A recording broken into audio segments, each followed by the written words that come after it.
Okay. I think we are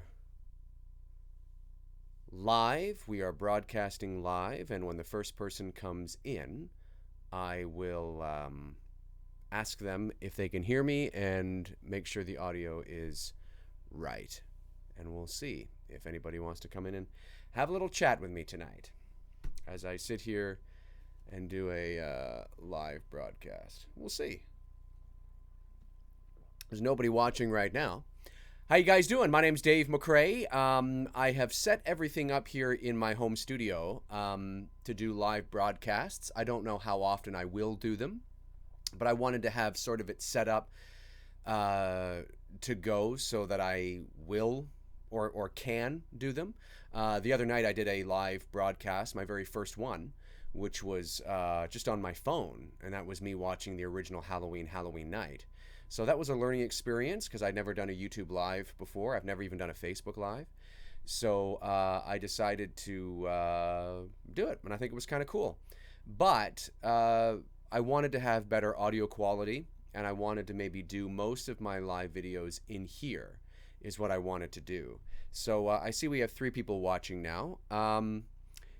Great. Guys, 3 people who are watching. This is good. Tell me how the microphone sounds. Can you hear me? Does it sound louder when I'm like this? Does it sound further away when I'm like this? Is there any echo at all? Just let me know, guys. John White's a new sub. Thank you, John. I appreciate it. There's a bit of a delay, so no echo. Thank you, Jen. No echo. Jen says no echo. Great. Does it sound louder when I'm up here like this? Blah, blah, blah, blah. And further away when I'm back like this? La, la, la, la. I just want to make sure my sound is coming from the microphone in front of me. Okay, perfect. Great. Then I think this is going to be great.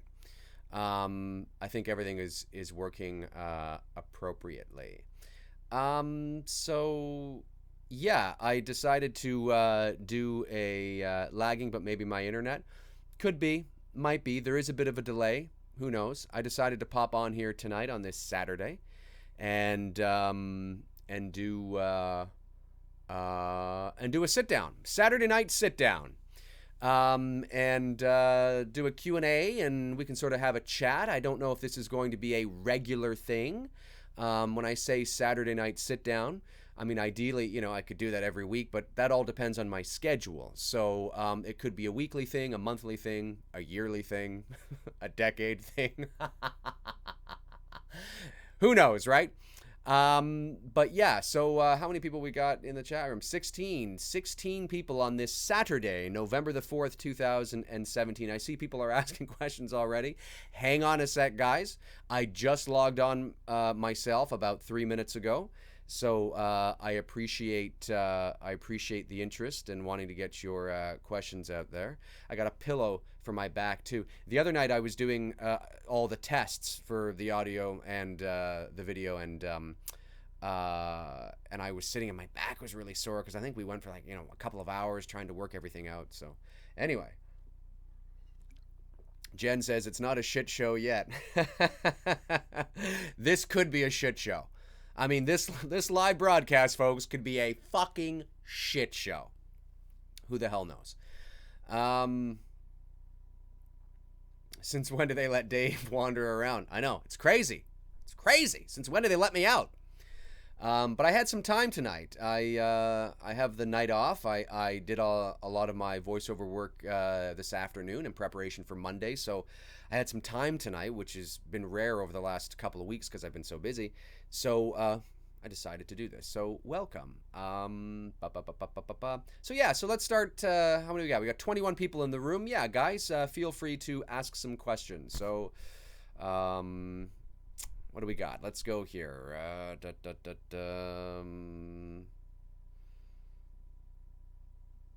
Rogue Reaper. Familiar. Yes, Rogue Reaper tunes in on a regular basis.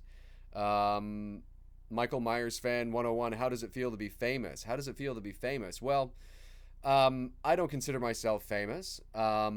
you've probably heard my voice and not even known it over the years. But the voiceover world, the great thing about being a voiceover actor, which is my primary job, is that it's very under the radar, and you're always heard, but you're never seen. So I like the anonymity of that. I like to be able, to be under the radar, because I'm not somebody that wants to sort of draw attention to myself in that sort of way, and out and about and in public, or at restaurants and things like that. So to be sort of under the radar is, I kind of like that. But yeah, it's interesting.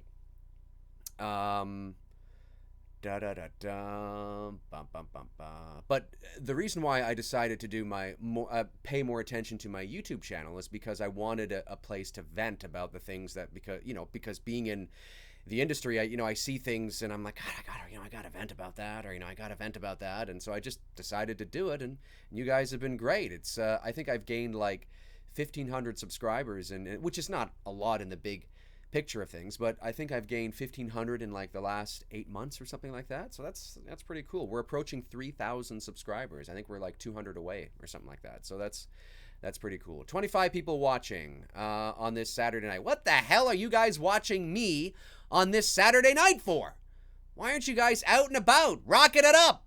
Although I guess it all depends on how old you are. If you're 17, you shouldn't be watching me. If you're 37, you're probably watching me.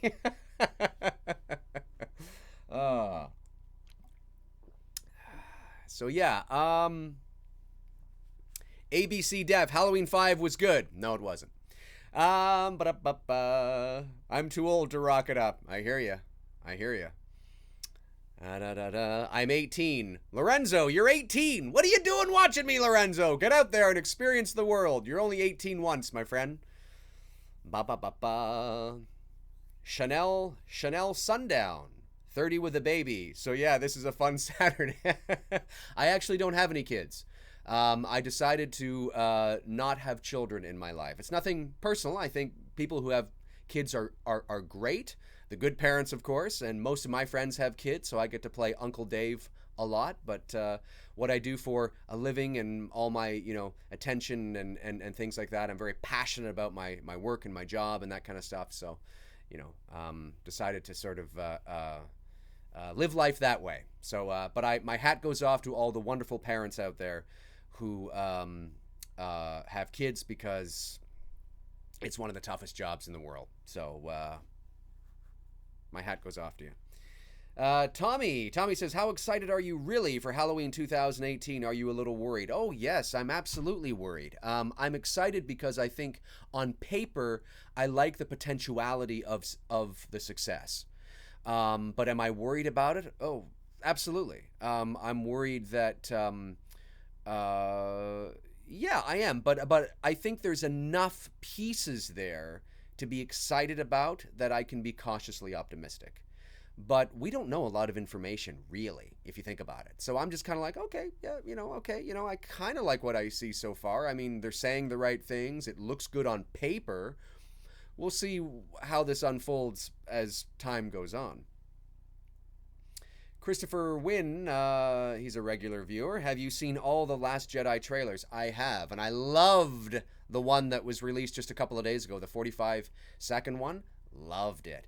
It looks like it's gearing towards sort of what I'm hoping they do, which is the synthesis, bringing the dark and the light together. The Jedi must end. Yes, it's time for the Jedi to end. Not because I hate the Jedi, but because it's time for something new. It's time for an evolution.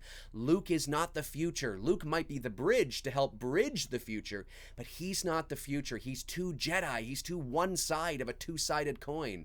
So I think it's time that they start to embrace their dark side. Not turn dark, but start to embrace the dark side. Accept that they have it. Because once you accept that you have it, you'll always have an objective point of view on it, right? So you'll always be able to know what your enemies are doing. Keep your friends close, but your enemies closer kind of thing, right?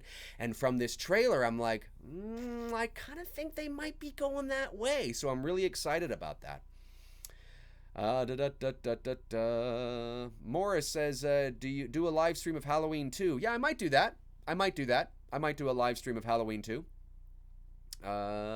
Dale says, what are your thoughts on the Suspiria remake? Am I saying that right? I might have butchered it. I don't know. I've never even heard of the film. Yeah. What do we got here? Lorenzo says, I did my research on Blumhouse and the owner says Halloween budget will be low. Yes, well, yes, because Blumhouse specializes in low-budget horror films. Now, when you say low budget, it's still a lot of money, okay? We're talking about in comparison to the major studios. So an average budget, for Blumhouse might be something like, $5 million. You know what I mean? $7 million. But you're not going to see a Blumhouse-produced film that comes in at like $90 million. You know what I'm saying? It's not going to happen because that's not what they specialize in. Wes, hey, welcome, Wes. Dave, you've got to see the movie Suspiria. I think I'm saying that right. Well, it is. I will put it down. I'm writing it down right now. Whoop. Whoop. There goes that pen. I got a pen right here. I'm writing it down. Literally, I am. I'm writing it down. Suspiria. Okay. It's written down, folks.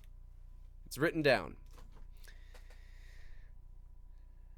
No, I never have. I have not heard of Suspiria. Maybe if I was to Google it and see it, I'd be like, oh yeah, okay. But it doesn't come to my mind immediately, right? It's not there. 36 viewers on a Saturday night. Yeah, so we're 11 minutes in. This is great. Good stuff. Okay, this is cool. I'm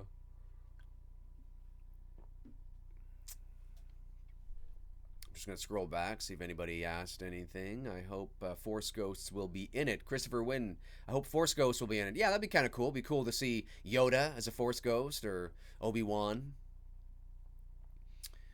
What do we got here? Oh, 1 second.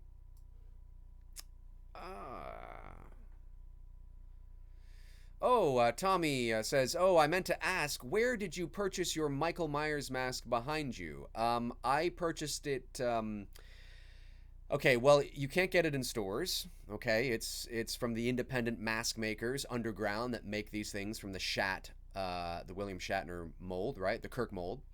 And I've been a member of michaelmyers.net for years, and that's sort of where I met a lot of the people in the community and the mask makers and things like that, and I bought it from one of the guys off of there. So it's not something you can get in the store. There are other versions of that mask, but you can't walk into a Target or a Walmart or and buy it. It's non-licensed. Does Yoda look like the Incredible Hulk in his early years? Wes, he does. He kind of does. A little Hulk. Oh, lordy.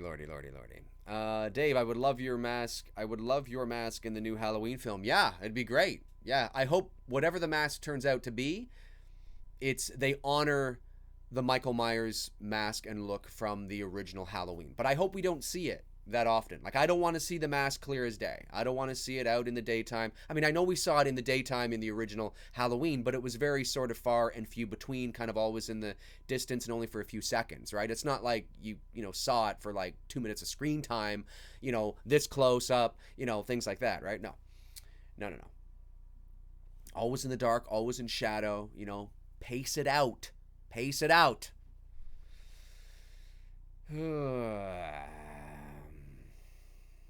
Stone Cold says, how big of a part do you think the Ben Tramer character will play in Halloween 2018? He might play a part. He might. I could see them doing that. How big? I don't know. No idea. They could do something like, Laurie is married to Ben Tramer, so her name is actually Laurie Tramer. You know what I mean? Who knows? Nice little nod to the original.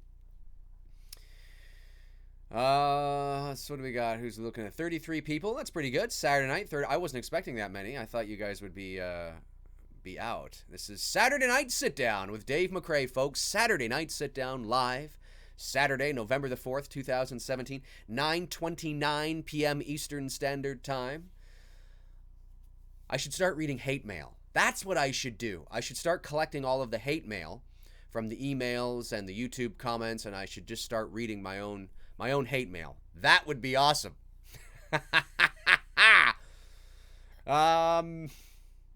No, I haven't had anything to drink tonight, guys. It's just, I'm just high on life, folks. High on life. The eyes need to be blacked out as well. Oh yeah, well that's all part of being in the darkness, Dale. That's you know, as long as you keep the mask in shadow and in the darkness and in the background, that'll take care of itself. You get hate mail. Yes, sometimes I do. Yeah, sometimes I do. On the YouTube comments, or sometimes it's a personal YouTube message. I don't get like snail hate mail. You know, it's not like I go to my mailbox and there's an envelope that I have to open. It's like, yeah, listen here, Miss McRae, you fucking dun. No. But if this was 1999, I might. Of course, nobody knows where I live, so that's always good. So yeah. Are you a gamer? Are you a gamer? If so, what games are you playing at the moment? I'm not a gamer. I do have a PS4. And I have a 75-inch television, so I like playing the hockey game. I know, typically Canadian, right? But I do like playing NHL 2018. I bought that not long ago, so I enjoy playing that, and I enjoy playing Grand Theft Auto. But I'm not a gamer. Like I'm not a game. I don't sit down every day, and I don't do it on online or anything. I'm a casual gamer. I'm a casual gamer. Don't listen to the haters. Oh, I don't listen to the haters. Are you kidding? In my business, in this business, you can't listen to the haters, folks. You can't listen to the haters. Halloween 5 or Rob Zombie's Halloween 2? I think you asked that in the comments section today, didn't you, Eddie? Or somebody did. Halloween 5 or Rob Zombie's Halloween 2? I'd probably watch Halloween 5. You see, that's the thing, folks. You see, when I uploaded the video yesterday saying that Halloween 5 destroyed the franchise, a lot of people mistakenly took that to mean that I think Halloween 5 is the worst in the series. I actually don't. I actually think Resurrection is a far worse film. Although Halloween 5 is, I mean, they're, I don't think H2O is that great, and I don't think The Curse of Michael Myers is that great. What I meant was that Halloween 5 was the catalyst that set, basically the shit show that we got in 6, and then H2O, and then Resurrection. And I know a lot of you guys like H2O, but you see, 4 was okay. Like, 4 wasn't great, but 4 was like, okay, we're kind of back, right? And then 5 went off the rails. Like, the director of Halloween 5 is on record as saying, I don't know who the Man in Black was. I just put him in there to add some mysterious element to the film because Halloween 5, we kind of knew when we were making it was turning out to be a fucking shit show. They actually knew that. So they threw this guy, and he's on record as saying, don't worry about it. The filmmakers that do 6 will take care of it. What the fuck is that? 5 is a fucking shit show. 5, you can trace everything back to 5 because 5 bombed at the box office. It was a shit show. Nobody liked it. It was a commercial and critical failure. That's why it took them 6 years to get to 6. And then the filmmakers that made 6 spent the whole time trying to justify everything that was created in 5. And 6 was a box office failure. So then Mustafa Akkad and Trancas International panicked, and they were like, oh my God, what are we going to fucking do? We've had 2 bombs in a row. Holy fucking shit. So what do? They say, let's pretend that 4, 5, and 6 never happened and do a sequel to Halloween 2, which was unprecedented at the time, to pretend that 3 movies in a series didn't exist. And then they made H2O. But what happened with H2O? Well, H2O was a huge success. Huge success. They're back in business, right? Well, not necessarily. One of the reasons why H2O was a huge success was because it was capitalizing on the mid-90s horror craze. Scream, Scream 2, I Know What You Did Last Summer, I Know What You Did Last Summer 2, The Faculty. The mid-90s, there was like this resurgence of horror, and Halloween H2O fell right in there. So Halloween H2O was going to do well at the box office, regardless whether it was a good movie or not. But then what happened? Resurrection came out in 2002 when everything died down, and the Halloween name could not carry it to box office success. Resurrection made a lot less money than H2O, and then they're like, oh my God, so now they've had like 4 bombs and, in 3 movies, and it's like, what the fuck are we going to, or 4 bombs in 5 movies, or 3 bombs in 4 movies, or whatever it was, and they were like, what are we going to do? And then it went to hell. There was a 6-7 year gap or whatever it was, and then Rob Zombie's remake comes out. So you can trace everything back to Halloween 5. That was my point. If Halloween 5 had been as good as 4, and I don't think 4 is great, I don't, but if Halloween 5 had been as good as 4, then we might have got a pretty good 6. And there might not have been an H2O, but there might not have been a reason to have an H2O. H2O only exists because 4, 5, and for all intents and purposes, because 5 and 6 especially sucked. And that's why they did H2O. You can trace everything back to 5. And that was my point in the video. Anyways. I know I went off on a tangent there. Let's get back here. Okay, sorry, I'm scrolling back. Jason says, Dave, have you seen the new movie? Boy, these names. Am I going to say this right? Crepitus? I'm probably butchering that. No, I haven't. I've never even heard of it.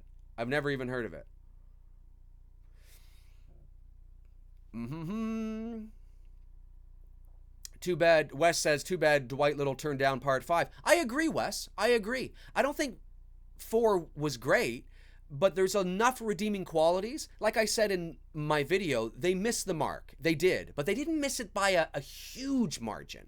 There's a lot to like about 4. It was a decent return, and I think if Dwight had done 5, then I think it would have been interesting to see what they would have done. And some people are like, well, Dave, no, they can't carry on with Jamie. I didn't mean, when I said I think that's the direction they should have gone, I didn't mean that they should have had this little 10-year-old killer. I mean that follow through on that story. So maybe Jamie is, in the asylum. They think Michael is dead, and we're watching this, relationship between Dr. Loomis and Jamie. Rachel is still alive. We don't kill her because Rachel is sort of the only kind of guardian that Jamie has. And there's like this buildup. There's this tension that, oh my God, is this fucking thing going to happen again? And Loomis is like, I don't want to go through this shit again. But then some weird things begin to happen, and they think it's Jamie. And they're like, oh my God, what's going on? And then when the time is right, at the right moment, you reveal that Myers is back. And then you're like, holy shit, how did he survive? What the fuck's going on? Like, play it that way. You don't need the curse. You don't need the, the man in black. You don't need the psychic connection. You don't need all the boom beep boom beep boom beep. Woo-hoo. You don't need any of that. You don't need any of that. They could have carried through. They could have followed through and made a pretty decent 5 where it's like, whoa, this is kind of like, what's going on? Like a psychological horror. Like, what? They could have done that. They could have done it. Yeah, and like I said, for the vast majority of 5, maybe you don't even know if Michael's alive, but then all of a sudden it's like, boom, he's back. It's like, holy fuck, I didn't see it coming. I thought they were going to, the Jamie route, and then, you know what I'm saying? You can still have Jamie the innocent victim here. Okay, you don't have to turn her into a killer. I just meant follow through on that. Go through with it. They didn't go through with it. Anyway. Gotta stop talking about Halloween or I'm gonna get crazy. I can hear my cat too. She's like, ooh, what the hell? At least Halloween 5 gave us Tina. Yes, a lot of people are like, why didn't you talk about Tina? Because I can't talk about Tina. I can't. I mean, come on. What's there to talk about? Really? You know what I'm saying? I'm just going to scroll back here. Any other questions, guys? Yeah, anything that's not Halloween related? I mean, we can talk about Halloween. I know that's primarily probably the vast majority of my subscribers are interested in that. And I'm totally cool with that, but feel free to ask me anything as well.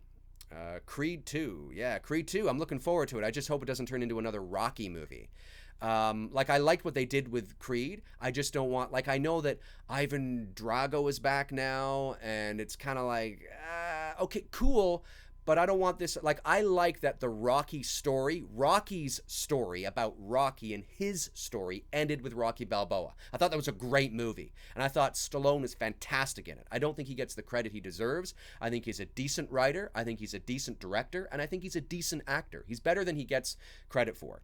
And he's writing and directing Creed 2, which is like, okay, cool, but I don't want this to suddenly become another Rocky movie. I still want this to be Creed-centric, Creed-focused. This is about, Creed's son.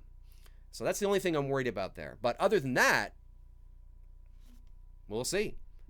You saw my cat. Oh, did you? Yeah, she probably came in. She's probably like, what the fuck are you doing, Dad? Favorite heroine. I thought that said favorite heroine. Favorite heroine movies. Favorite heroine in a movie. Oh, in a movie, and why? I really like Tim Robbins' character in The Shawshank Redemption. I know a lot of people don't think of him as a heroine, as as a hero, but he kind of was. He was a personal hero to himself, and it was the principle of it all. He didn't necessarily get everybody else out of the prison, but a lot of those guys were probably guilty. But The Shawshank Redemption not only is one of the greatest movies in motion picture history, it's one of my favorite movies of all time. Such a beautiful story, the pacing, the acting. Frank Darabont, who directed it, also directed The Green Mile. And I believe he's only directed 3 major features in his life, and it was The Shawshank Redemption, The Green Mile, and 2007's The Mist. And although The Mist is probably the least is inferior to the other two, The Mist is not a bad movie. The CGI in certain moments I wasn't crazy on, but Frank Darabont is great with characters, and I wish he would direct more. He does a lot of TV, but I wish he would direct more features because I think he's fantastic. He's like basically 3 for 3 in my book. Dave, do you take drugs? No, I don't. I don't need to. Come on. Yes, hey Veda, come on in. Say hi to everybody out there. What do we got? 50 people. Wow, 50 people watching on a Saturday night. What are you guys doing? Go out and party. Dave, what do you think of Jaws 2? Eddie Mania says, what do I think of Jaws 2? I like Jaws 2. I think it's far inferior to Jaws 1, of course. But I think it's the best sequel. I think it's, what else are you going to do? Like, when you have a movie like Jaws and you're going to do a sequel, well, it's kind of like, okay, we're going to do a sequel. We're sort of limited in what we can do because the main antagonist, for all intents and purposes, is the shark. And the shark has to remain in the water. It's not like the shark can come on land. So are we just going to do the same movie over again? So even though there's a lot of similarities between Jaws 2 and Jaws, and it was like pulling teeth to get some of those people to come back, like Roy Scheider and things like that, because he was like, what am I doing? Like, we've already done this. Like, what are we doing? So we're just doing this for the sake of doing this because Jaws was the most successful movie of all time at that time. First movie to break $100 million at the box office as well, and set sort of, the precedence of the summer blockbuster, right? Everybody knows that. So, I mean, what they did with Jaws 2, with the kids and the boat and I'm like, yeah, that's what you would have to have done. Otherwise, you're just doing the same thing. So I like Jaws 2, but that's where it ends for me. What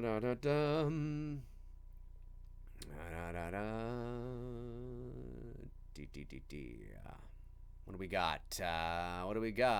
Looking down. What's the best vampire film ever made? I don't know. I haven't seen a lot of vampire films. Twilight? That was pretty amazing. I remember seeing Salem's Lot years ago. Lost Boys is great too, right? So, you can go, but I haven't seen too many vampire films. I'm not a big vampire person, but... Sasha says, Dave, do you think it is a good idea to make out of horror franchises like Halloween, Friday, Leatherface a TV series? I remember reading a few. A TV series, not network television. Netflix is the future. I mean, as much as I still have cable and I watch TV, you can't deny that streaming online is the future. And a lot of people like doing that. A lot of shows like doing that now because they can negate commercials. And so a lot of the times Series will go to Netflix because there's more time, whereas on network TV, a 1 hour show is really only about 42, 44 minutes because there's commercials. Whereas when you have an hour show online on Netflix, sorry, I cracked there. Online on Netflix, whoop, I just hit my microphone. Let's try this again. Boop, take 3. Online on Netflix, you have more time, and an hour show is an hour show. You know, a 58-minute show is a 58-minute show, so you have more time.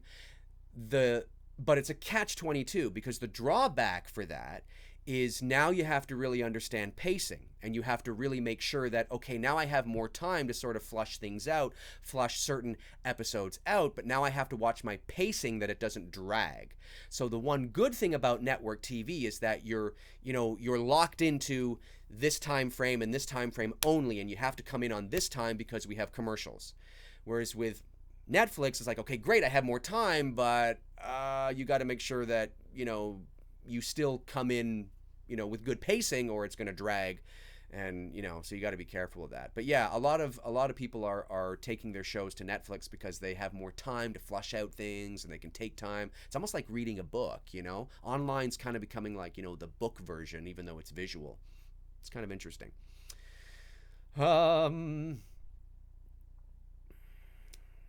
Dave, Michael Myers fan 1001, a regular viewer, says, Dave, have you ever seen When a Stranger Calls? The opening scene is a classic. Yes, I have. The original 1979, I think. I have. I also saw the 2006, I think it was 2006 remake.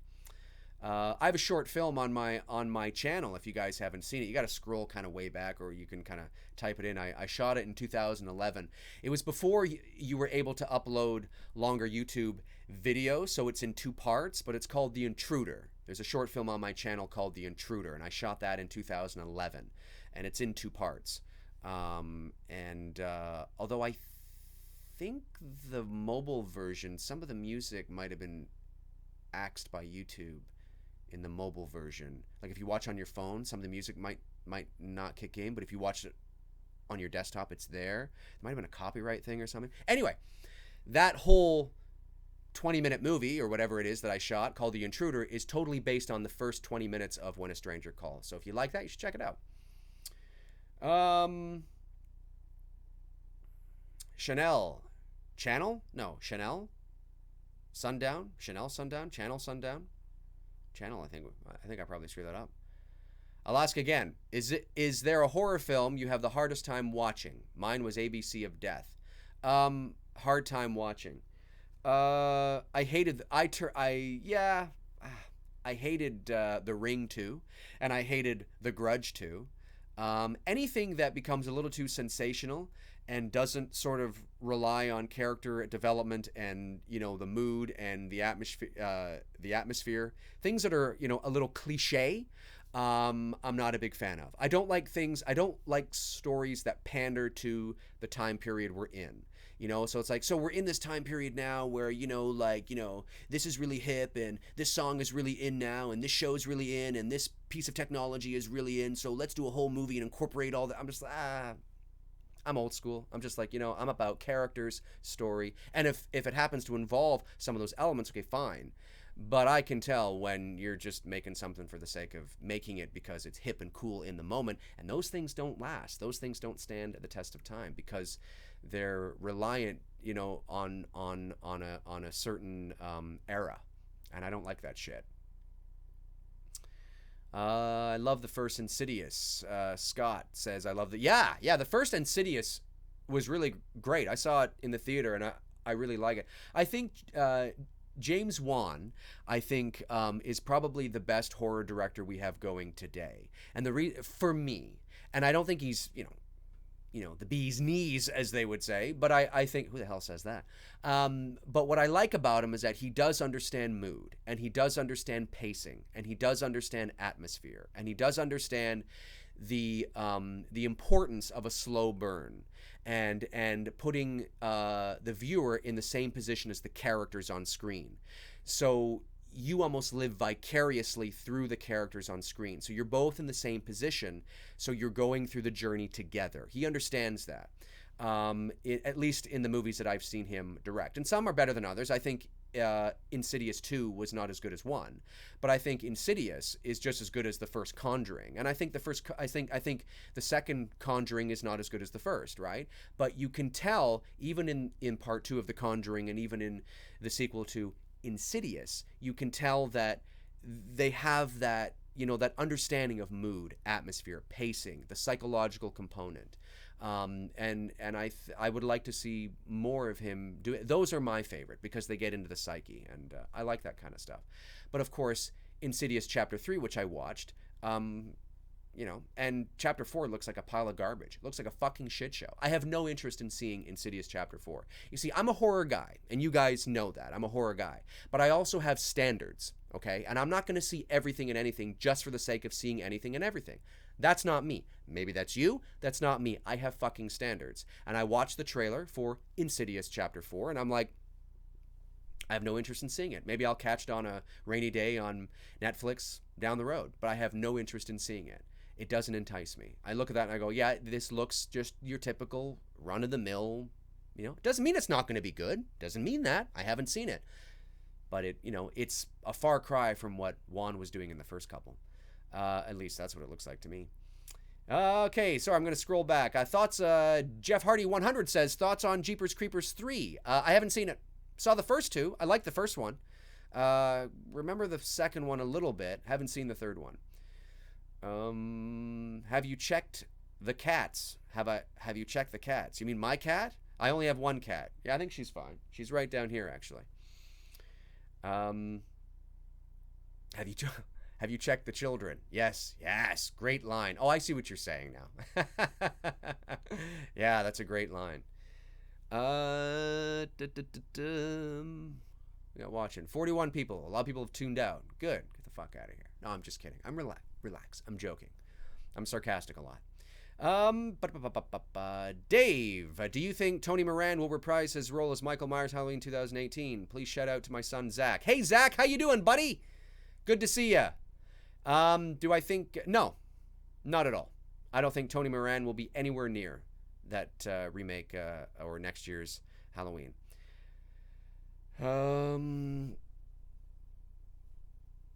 This is great. It's nice to see you guys tuning in on a Saturday night.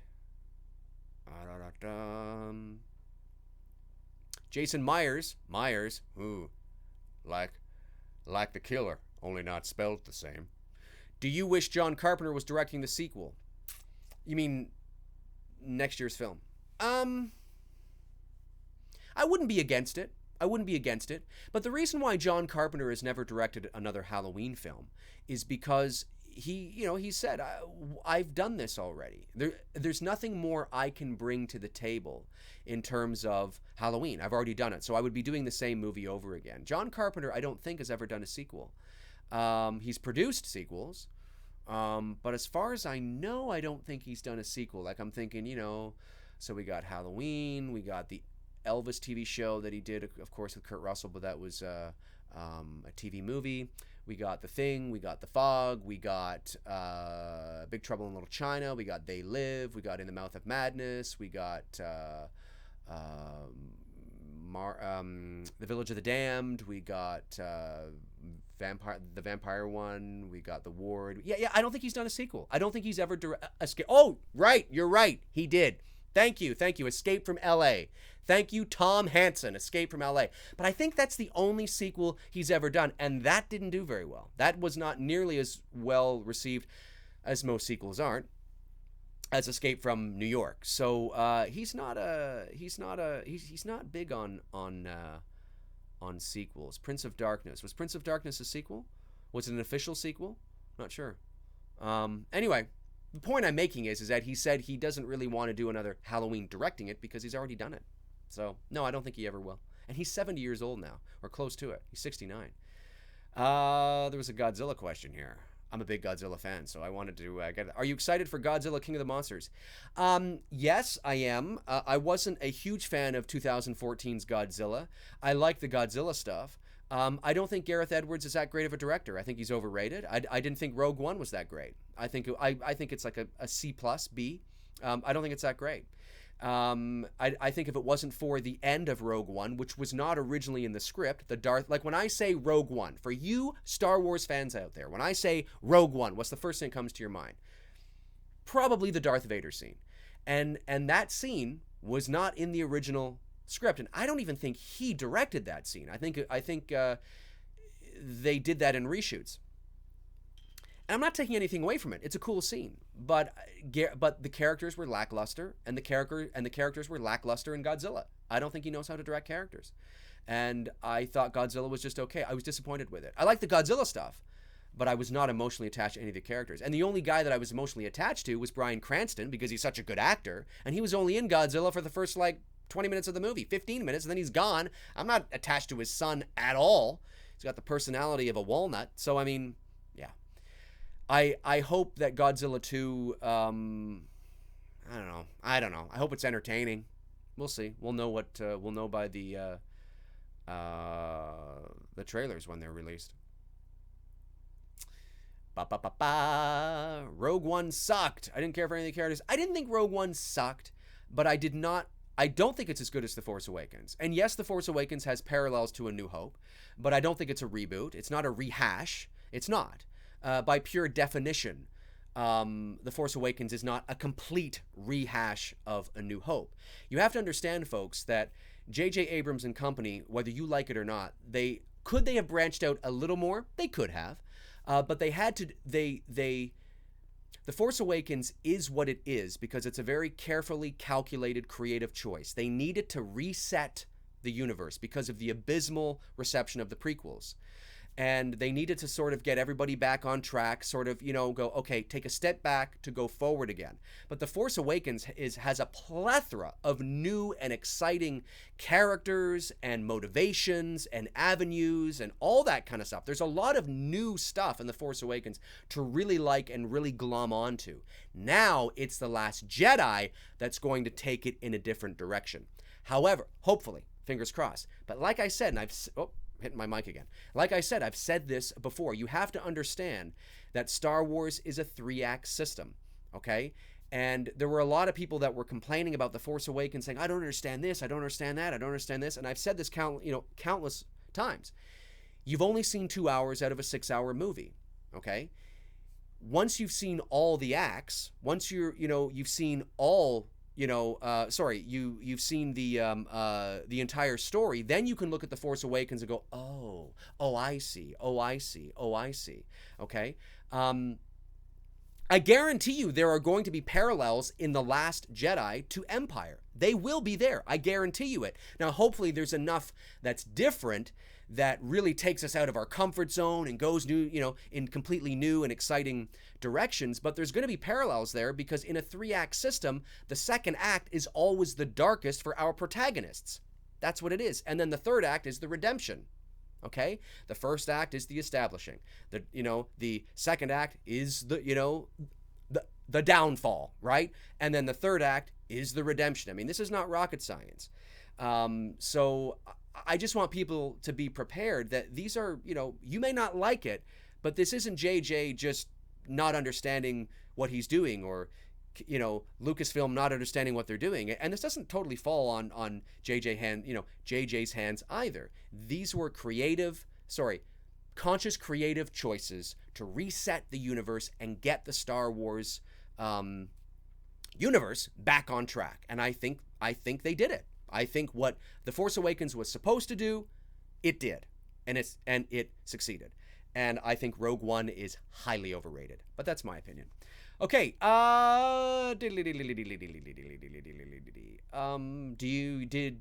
Jeff Hardy 100, did you enjoy how Scream 3 ended, the series? Can't remember it. I did see it, but it's been so long since I've seen it, I don't really remember it. Aircar 33, did you hear that Ron Howard has to basically reshoot the entire Han Solo movie? Of course. Oh, come on. Absolutely, yes.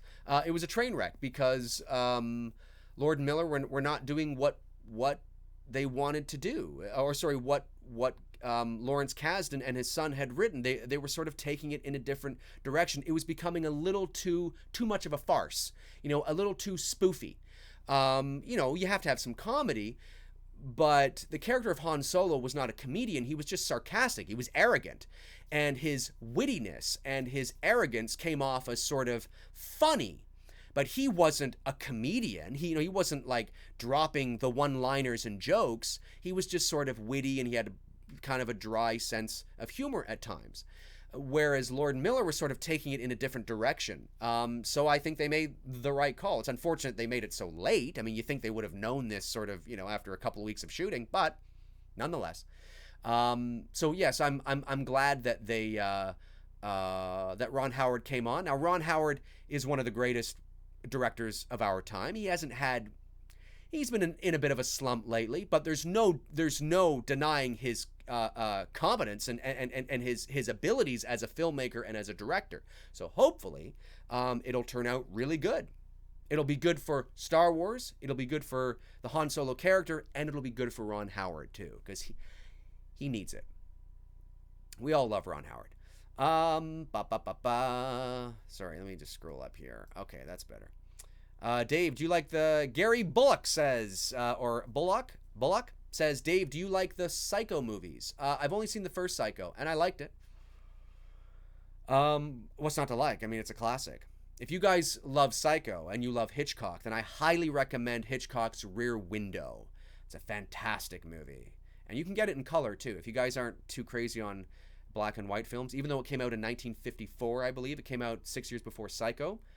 Watch Rear Window. It's a great movie.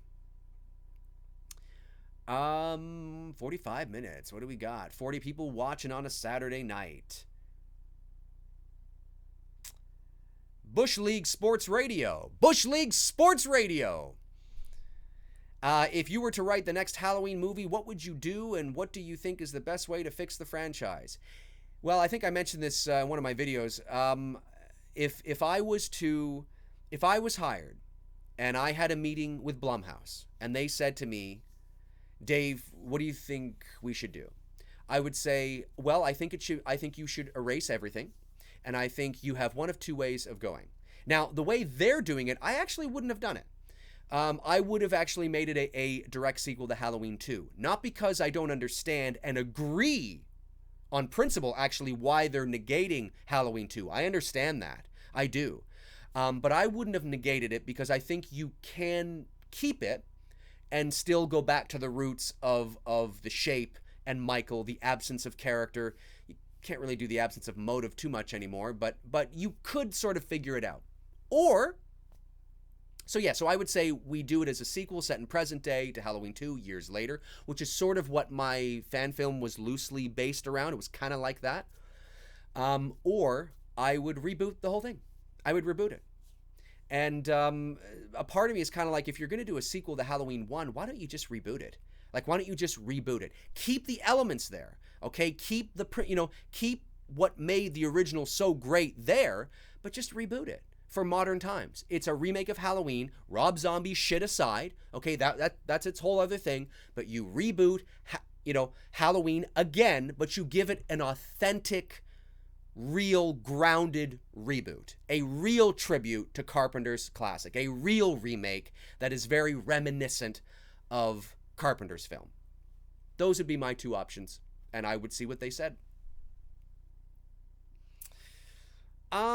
Winter Rose. Sorry if this has been asked and answered before, but what are your thoughts on the Scream movies? It has been asked and it has been answered before, but I'll quickly say I liked Scream 1. I enjoyed Scream 2. I remember kind of going, for Scream 3. I think it ran its course. I think Scream worked really well as a one-off because Scream sort of, the whole attractiveness, if I could use that word, of Scream was the idea that it was almost like they were spoofing themselves. It was almost like they were breaking the fourth wall, but not really. It was almost like there was kind of this objective sort of view even within the movie, and it was kind of, it was kind of cute, right? It was kind of fun. It was like that borderline of comedy and horror and not like, oh my God, we're actually caught up in a real life horror movie. It's kind of cool. I think if they had left Scream alone, it works really well as a one-off. Really well as a one-off. But of course, it was very successful, and they made other sequels. But that's hard to replicate that kind of... Because it's so different, and it's got a real novelty around it, the novelty wears off very fast because it's so good. And I don't think the sequels were ever able to capture that because the first one is so good and is so smart and witty and fun that, yeah, I think if they had left it, which of course this is a business, I get it, but I think if they had, Scream today would be like, oh yeah, fucking Scream. But now it's like, oh yeah, Scream, and then those other Screams that just kept going on for some reason.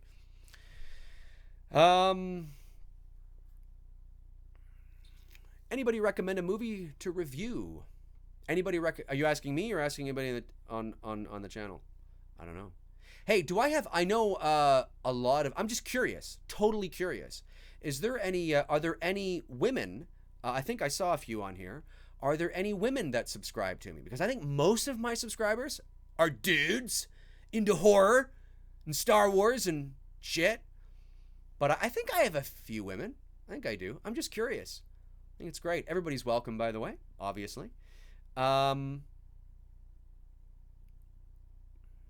mom is a woman. Well, that's good. Thank goodness for that. Perfect. Great. Yeah, that's right. Yeah, there you are.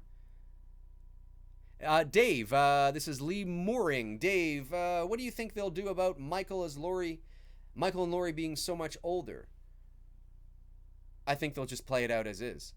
I think they'll just, because like as I said the other day in a test live broadcast, I said, look, everybody, wants Kevin Bacon, or maybe Kevin Bacon to be the new Freddy, right? Well, Kevin Bacon's 59 years old. Tom Hanks is like 60.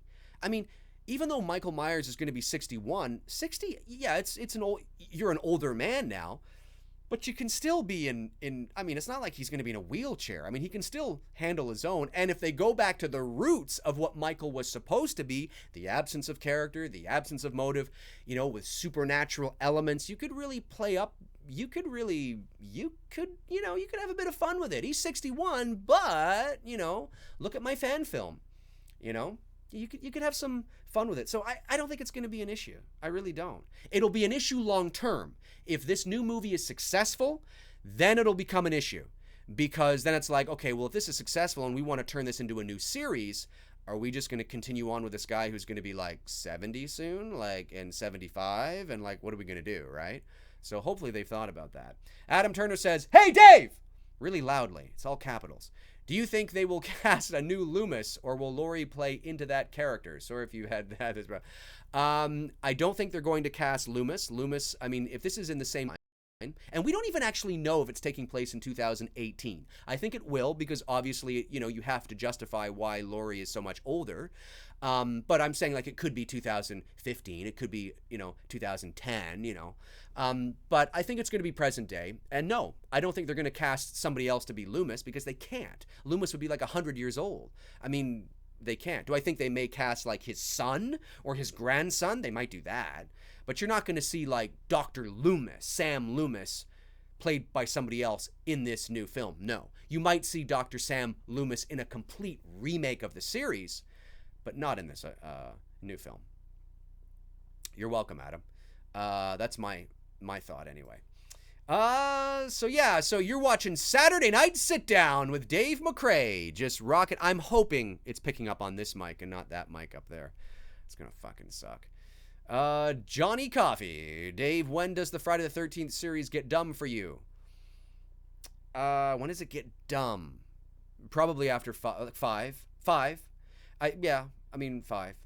My favorite is the first one. My favorite Friday the 13th is Friday the 13th 1. But I enjoy watching 2, 3, and 4. That's sort of the series for me, and 5 is, yeah. And then 6. 6, actually, I actually don't mind 6. It's a typical late 80s horror slasher that's kind of fun.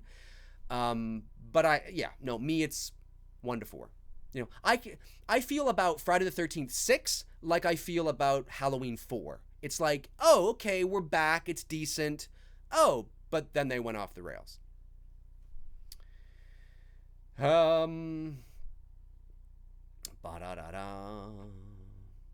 you prefer Michael Myers or Jason Voorhees? I prefer Michael Myers. In my favorite character, I prefer Michael Myers. Part 8, Manhattan was terrible. Yeah, it's that, capitalizing on the MTV kind of thing, you know, MTV is crazy, cool, we're going to get them to do this kind of stuff. That's what happened with Freddy too. A Nightmare on Elm Street 4 was like, you know, the MTV version, you know, they're capitalizing on what's current, what's hot. And when you start to do that in movies and horror movies, they don't become timeless. They become dated and very reliant on it, you know, it's time and it's decade. That's why, you know, you can watch Elm Street now and it's like, I mean, it's dated in terms of production value. Sure, it's an early 80s movie, but the themes and the execution is not dated. It's relevant today. But when you got, you know, Freddy Krueger playing 8-bit video games in Freddy's Dead, which is a horrible fucking movie anyway, yeah, you know, that's what happens. You start to date yourself, and it's fucking stupid. I watched Freddy's Dead not long ago. It's horrific. I don't know how I got through it. I really don't. It's horrific. All of them are horrific, except I like 1. I like 2, even though 2 sort of strayed away from the mythology and what Freddy was a little bit. I like 2 because he's dark and scary. And I like 3. 3 start, you know, you start to get a little funny in there, but it's like, okay, all right. And I like A New Nightmare. For me, 1, 2, 3, and New Nightmare. 4, 5, and 6 can suck the bag as far as I'm concerned. Dave, is babysitting still popular in America? Well, I'm in Canada, but for all intents and purposes, I'm in North America, and Canada and America are very, you know, close-knit. I mean, we're not as different. I mean, there's this idea that in Canada, it's winter all year round. It's cold all the time. We walk around going, how's it going, eh? Hey, what's happening, eh? Hey, what's happening, eh? How's it going, eh? I know, eh? No, these are stereotypes that fit certain things, but on a whole, we're not as different as we'd like to think we are. We're actually more. I mean, we do have our differences. Don't get me wrong, but yeah, we're not as different as I think we'd like to think we are. But anyway, yes, is babysitting popular on this side of the pond? I don't know where you are. Yeah, oh, of course. I don't think it's as popular as it was back in the 50s or 60s or 70s. But do kids still babysit today? Yeah, they do. Don't worry, everyone thinks we just drink tea and eat scones here in the UK. Well, that's just it. That's it. Exactly.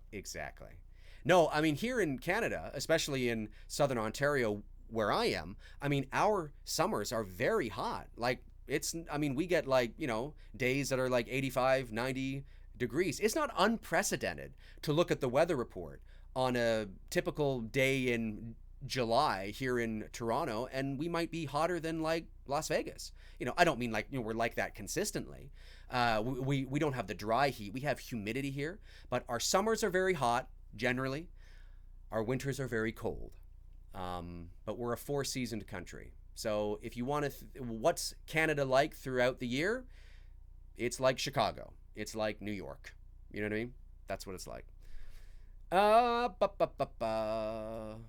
We don't ride around on dog sleds going, how's it going, eh? What's happening? Every 5 minutes. It doesn't happen. Dave, do you prefer Leatherface or Freddy Krueger? Freddy Krueger. But from Elm Street 1 and 2, you know, not just in general. I got to be specific.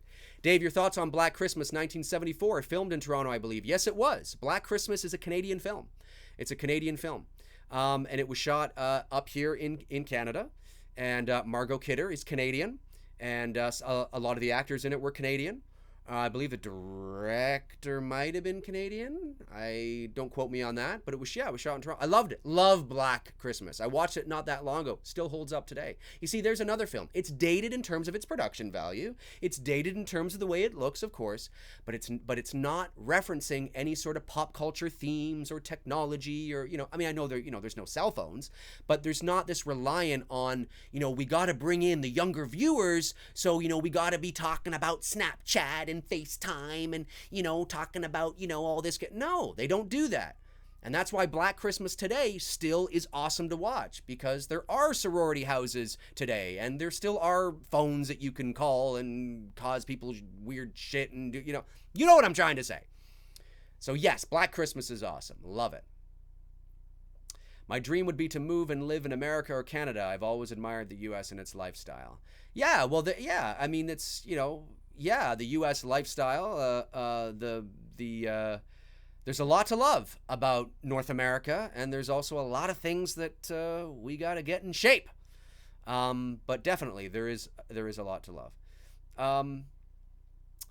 Jason Meyer says, Dave, the greatest horror movie of all time is... That's a loaded question, my friend. It's very specific for me because there's so many subgenres. I think the greatest slasher film of all time, but I don't even consider it a slasher, but it is considered a slasher in horror because of the way it's executed, but would be Halloween. But I don't really consider Halloween a slasher film. It's more of a psychological kind of thriller. So I would have to turn to the first Elm Street. I think the first Nightmare on Elm Street is fantastic. A great psychological horror film. I mean, I love Jacob's Ladder. I love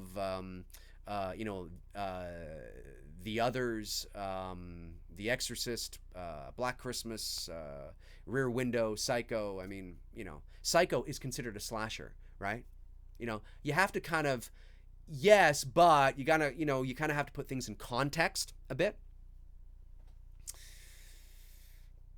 Oh, and The Shining, of course. I mean, The Shining is one of my favorite horror movies of all time. Sorry, I saw somebody mention it here. Do you prefer The Exorcist or The Shining? I think I prefer The Shining because Kubrick, the layers that Kubrick brought to filmmaking, everything is strategic. Nothing is by accident. Every shot, everything that's in the shot, the symbolism and the deep layers that Kubrick has in a lot of his films is almost unprecedented. He was known for that. He was known to being a bit of a stubborn dick. But he wanted to get what he wanted to get, so I don't think there's any comparison. Right? I mean, you can, but I think I would choose The Shining, even though I do love The Exorcist. The Shining has dated very well. Yes, Dale, it has. And the reason why The Shining has dated very well is because it's not relying on any sort of pop culture references. It's relying on the universal theme of fear and psychology and being able to tap into the psyche. And when you understand that, I have a video on my page. I have a video on my channel that says what makes a great horror film or something like that. And Jack Nicholson's character from The Shining is the thumbnail. So check that out. I won't go into it here, but check that out. That, I tell you, what makes a great horror movie. Have I seen The Strangers? Yes, I have. I liked the first one. I enjoyed it. Although I watched it about a year or two ago, and I didn't like it as much as I did when I watched it in the theater in 2008, I believe. But I still enjoyed it. Yeah, I thought it was all right. How many people we got watching? 46. All right, so we're maintaining about that. That's right. Good stuff. What are you guys doing? Get out there. You say, what are you doing? Yeah, but I'm 38. I don't need to go out. The Blair Witch Project. Your thoughts? I thought The Blair Witch Project was overrated, but I thought The Blair Witch Project was... it was the first horror movie of its time to be marketed in the ways that it was. I mean, I was just about to go to college in 1999, and I remember it very well. I remember being in the cars and hearing, the ads come on the radio and seeing the ads online. I mean, it was one of the first films to really sort of, and people thought it was real. That movie made a shitload of money. I think it was like 155 million or something like that, domestic, something like that, becoming at the time the highest grossing independent movie ever made. I think that was the movie that knocked off Halloween. I think, don't quote me on that, but I think it was. But people flocked to the theater to see that because it was the first of its kind. And I actually love found footage films. The problem is that it's become very cliche. People have glommed onto it because it's easy to do and it's cheap to do. The problem is that very few of them are well executed. It's not just about walking around with a camera going, there are the filmmaking principles of pacing and mood and angles and atmosphere and characters still apply. Yes, it's supposed to be as is in the moment and very candid, but it's still there still has to be a relationship between the viewer and the audience, and you still have to understand that. And I think Blair Witch did it to a point, but I think it's overrated, and I think it was overrated. I think it made the money it did because it was beautifully marketed, and it's not the first film to do that. Well, I'm out of water. All right. It's great. A lot of people asking questions. This is great. John O'Donoghue. Hey, John, how you doing? Favorite James Bond film? Oh, favorite James Bond film. I haven't seen a lot of James Bond films. I remember watching GoldenEye in the theater. I really enjoyed the one that came out a few years ago, Skyfall. Was that the most recent one? The one that came out like in 2011 or whatever it was, or 12. I really enjoyed that, and I really liked Casino Royale from 2006. That's sort of when I started to pay attention to Bond. I think it's sort of when a lot of people started to pay attention to Bond, even though I did see a lot of the Pierce Brosnan Bond films as well. I'm not a huge Bond fan, but I enjoy it. I enjoy a good action movie. I mean, they're pretty much the same in every movie. You know, I mean, talk about repetitive. I mean, it's sort of the same kind of thing with different, you know, it's different. Like, it's a different journey he's on and a different thing that he's got to do. But, you know, yeah, they're fun. When they're done well, they're fun. Don't delete this live stream, please. I will, if it turned out well, if everybody is hearing me on this microphone, then I probably won't. The reason why I deleted the others was because they were just tests. They were just tests. I didn't want them up there. But if this one works out well and the audio is good and the video is good, I will leave it up. We've been talking for an hour. This is Saturday Night Sit Down with Dave McRae. Where are the haters? Where are all the people that call me out? Where are they? Entertainment Wizard said, what's your opinion on Jigsaw? You mean the movie Jigsaw? I haven't seen it. I don't care to see it. I don't care. I liked the first Saw, but Saw turned into a typical, you know, a typical slasher horror genre. And although they're fun for me at times, I have standards. I really enjoyed the first Saw because I thought it had that psychological component and it was smart. And James Wan directed that. I saw it in the theater, by the way, back in 2004. He produced the others. He didn't direct any of them. But I think I saw 2 and 3. And, you know, it's kind of like, yeah, they started to become typical. There's nothing proprietary about them. Let's put it that way.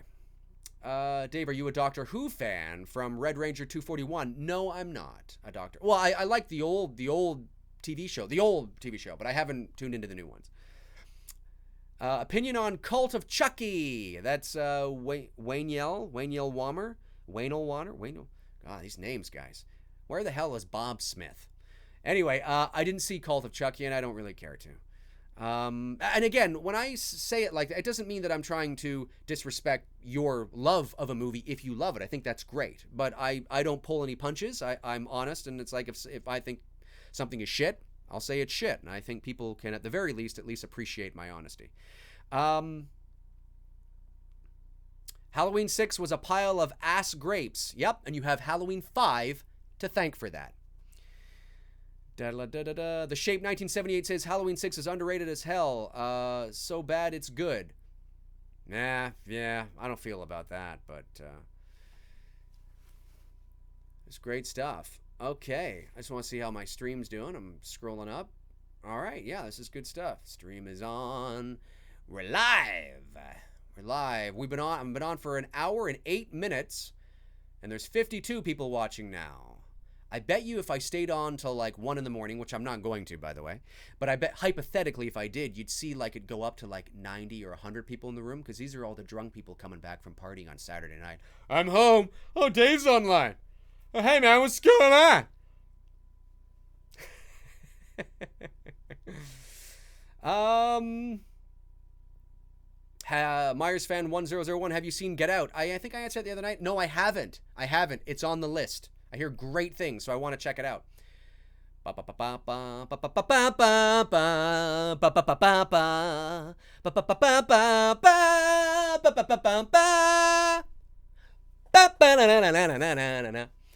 5-0, folks. Dave, your thoughts about Batman versus Superman. Okay, here are my thoughts. You want to know the problem with the DCEU? Okay, here's the problem, folks, and you can take this to the bank. They spent too much time, and I understand it, caring and giving a fuck about what Marvel is doing. Okay, if they had just focused on nurturing the DC relationship, this is what should have happened. There should have been Man of Steel. Okay, now I thought Man of Steel was okay. I didn't think it was great. I thought it was okay, but nonetheless, you have Man of Steel. Then there should have been a Man of Steel 2. Then there should have been a Batman movie. Then there should have been Batman versus Superman. Then there should have been Wonder Woman. Then there should have been Aquaman. And then there should have been The Flash.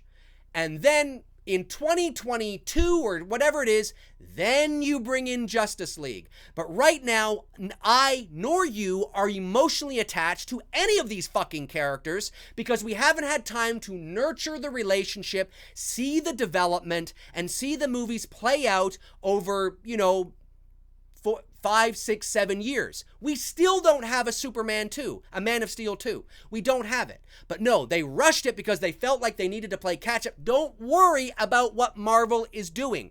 Don't worry about it.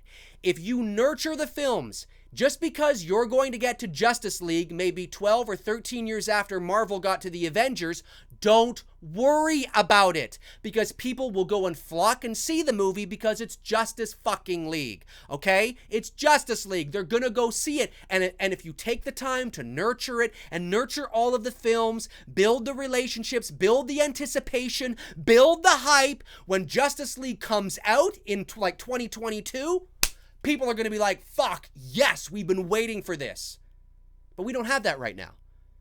There's a Justice League movie, and we don't have a Flash movie.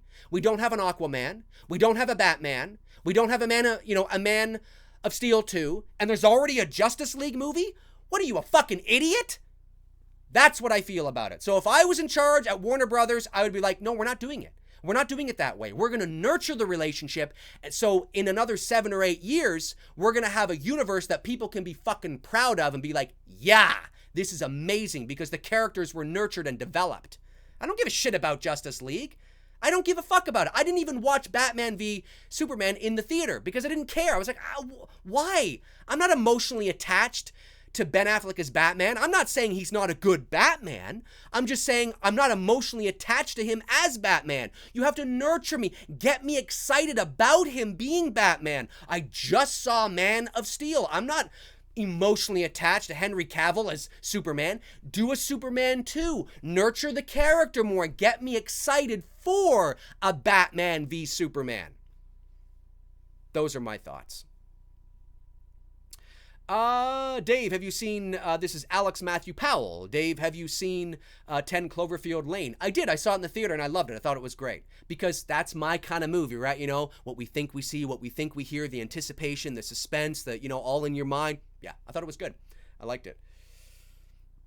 Do you prefer Insidious or The Conjuring? Oh, I don't know. I think I prefer The Conjuring because I think The Conjuring has a great build-up, a really great build-up, because Juan understands pacing and the mood and the atmosphere. And like I said in a video a while ago, I said, look, I mean, the first 70% of The Conjuring, like nothing happens. It's all mood and build-up and suspense. You're put in the same position as the family on screen. So it's like you're one of the family going through this. Like, what the fuck is going on? And then it got a little sensational at the end with the possession and the levitation, which I think they could have done away with, and it still would have been an awesome movie. But I really do like the I forget the name of it now, the Nether, is that what it's called in Insidious? Something like that? It's something like that. I really like that world in the first Insidious and what Juan was able to do. It's creepy and it's eerie. I really like that. So I like that part of Insidious a lot. I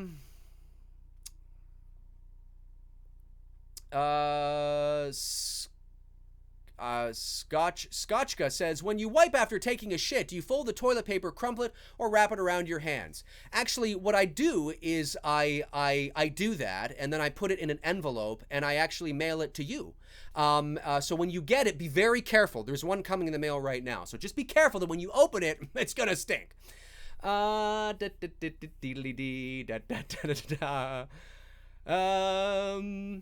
Let's see here. Have you seen The Fly remake? The Fly remake? You mean like the one in the 80s? Because I believe that was a remake.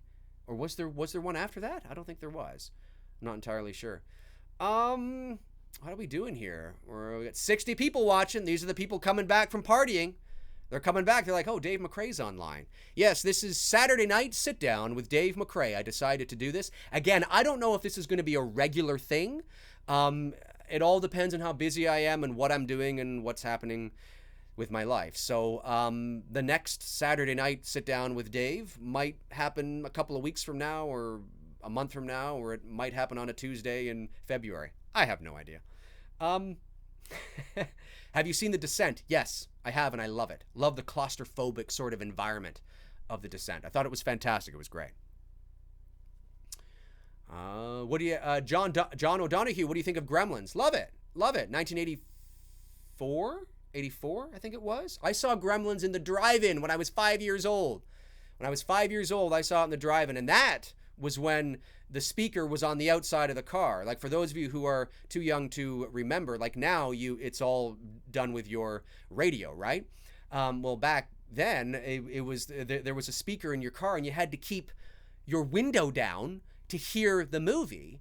And sometimes if it was the middle of the summer, the mosquitoes would be really bad, so you had to get mosquito netting to put over the window so they wouldn't get into the car, but you still had to have the window down to hear the movie. It was pretty cool. So yeah, I saw Gremlins and the very first Back to the Future at the drive-in way back in the 80s. Ba ba ba ba. Da, da, da, da. Do you like Hush? Hush, or seen it? Hush. Are you the movie? Is it a movie? I think it's a movie you're talking about. No, I haven't. I haven't seen it. I haven't seen it. Opinion on all the Scream movies. Oh, I just went through all that. You'll have to watch the live feed after it's done. Again, I will keep the live feed on my channel after we're done if this mic worked. I mean, I know the mic is working, but if you're hearing me through the mic and not through the fucking webcam. That's what the live feeds were the other day. I was trying to get that all taken care of. Sam Haynes Slasher says, do you think they'll use Dean Cundy for Halloween 2018, and have they started shooting it? No, I don't think they're going to use Dean Cundy. And yes, I believe they have started shooting in Charleston, South Carolina. Yeah. I believe they have.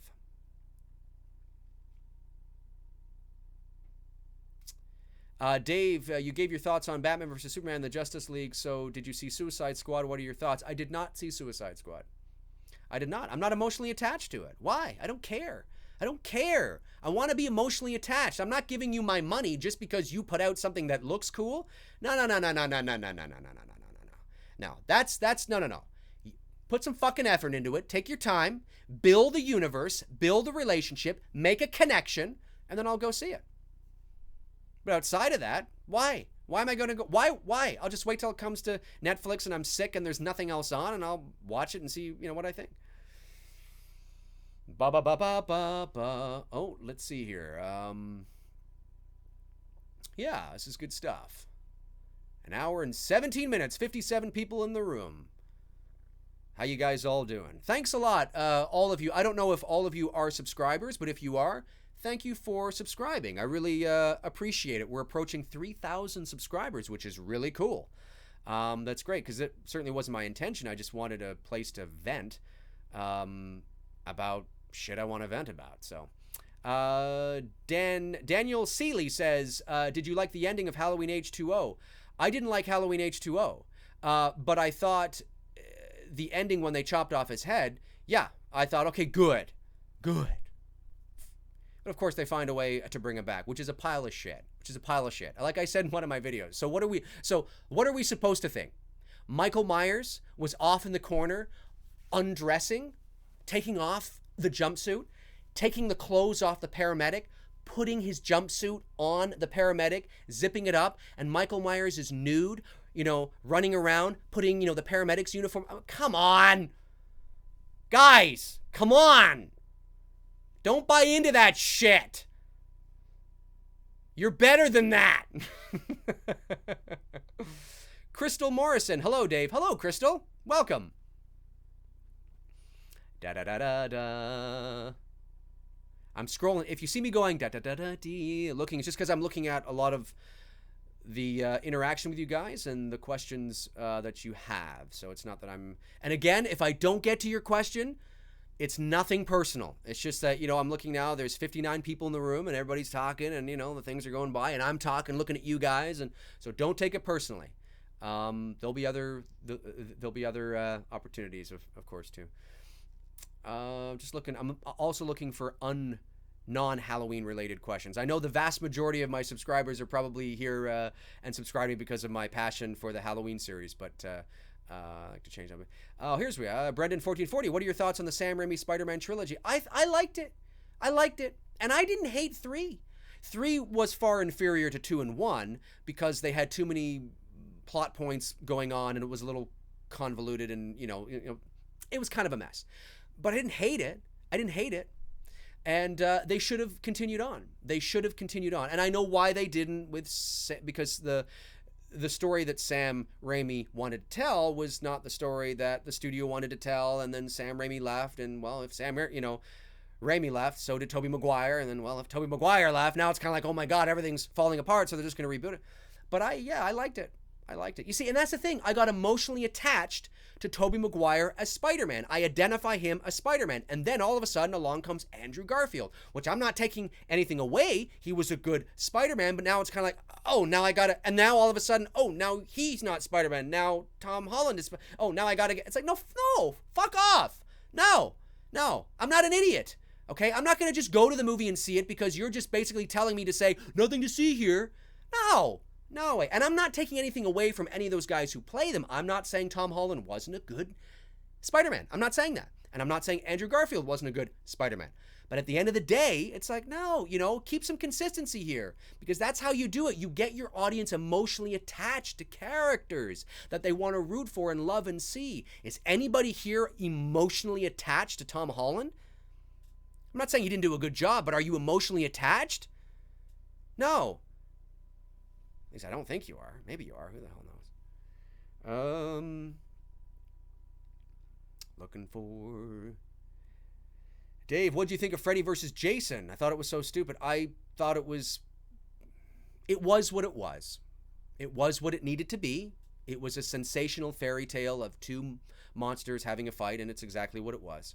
But it was what I expected. It was, I think I've seen it twice. And I haven't seen it in probably like 15 years. Well, no, it came out in 2003, so I probably haven't seen it since like 2005. I don't really care. Don't care. Who is your favorite superhero or heroes, if no one in particular? My favorite superhero would probably be Superman. And I know that sounds really like, oh, lame. That's cliche. But there's something about Superman that's, he's the tent pole. He's the staple. I like Batman too. I love what Christopher Nolan did with his Batman trilogy. Who doesn't? But I liked it. Yeah, I liked it. I thought it was to bring sort of a grounded reality, authentic, genuine approach to the character. I thought it was a lot of fun. Dave, have you seen Happy Death Day? No, I have not. Venom 228. I have not seen Happy Death Day. I have not. That's in theaters now. I have not seen it. Look at this. People, all you guys. It's Saturday night. Dave, your thoughts on spaghetti? I like spaghetti. I had some lasagna tonight, and it was good. Spaghetti is good. Good spaghetti is good. Bad spaghetti is bad. Good, and it's pasta. Not pasta. I used to go around going, pasta. And then a girl I know who's Italian was like, no, it's pasta. And I'm like, okay, pasta. Yeah, I like spaghetti. Dave, where'd you get your masks from? You mean the Michael Myers mask and the Jason mask and stuff? Well, the Michael Myers mask is from an independent mask maker, and the Jason mask I got at Fan Expo here in Toronto this past August. What are your thoughts on the Terminator franchise? Love 1, love 2. I thought 3 was okay. I thought Salvation was garbage, and I thought Genesis was garbage. And now they're retconning it and saying those didn't happen, and they're doing 6 as an official sequel to 2. Whatever. Ryan Lillis says, Dave, do you think Halloween 2018 will be R or PG-13? Well, if they keep true to the roots of the Halloween franchise, to the original film, it probably will be PG-13. Because there's nothing that needs to be R. You don't need to have gratuitous violence or swearing or blood and that's not what the original Halloween was and is. Now that doesn't mean that Halloween wasn't rated R when it came out. It was, but this is also 1978.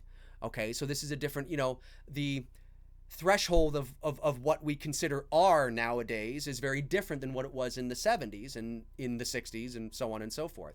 So do I think it's more likely to be PG-13, but it wouldn't surprise me if it's R either. That wouldn't surprise me.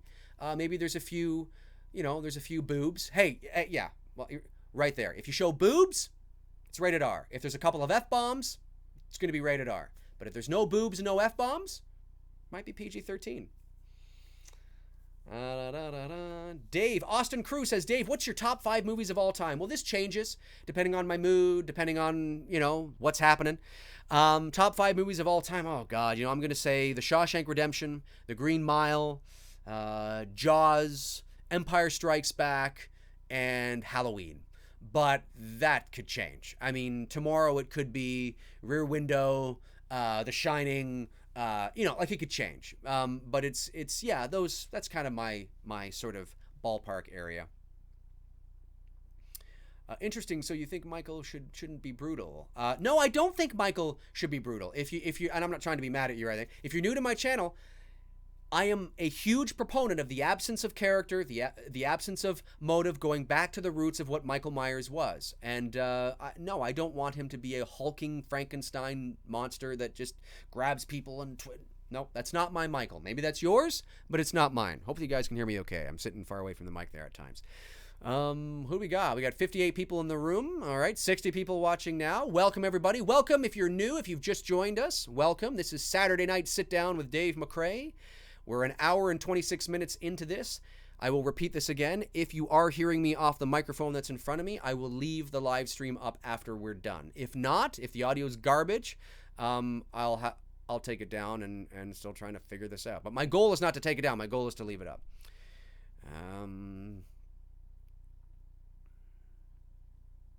This is great. So where are you guys from? Whereabouts in the world are you guys right now? I just love knowing that. I think it's kind of cool to know where you guys are from and where you're watching me and where you're listening to me. I think that stuff is cool. That's right. Michael Myers from the UK. The UK, it's got to be like 2 or 3 in the morning there. Ohio, Australia. Good day, mate. Is it so cliche and cheesy, right? It's like going, oh, Canada. Hey. Wow, they're coming in Dayton, Ohio, UK, LA, Illinois, New Jersey, Sydney, Australia.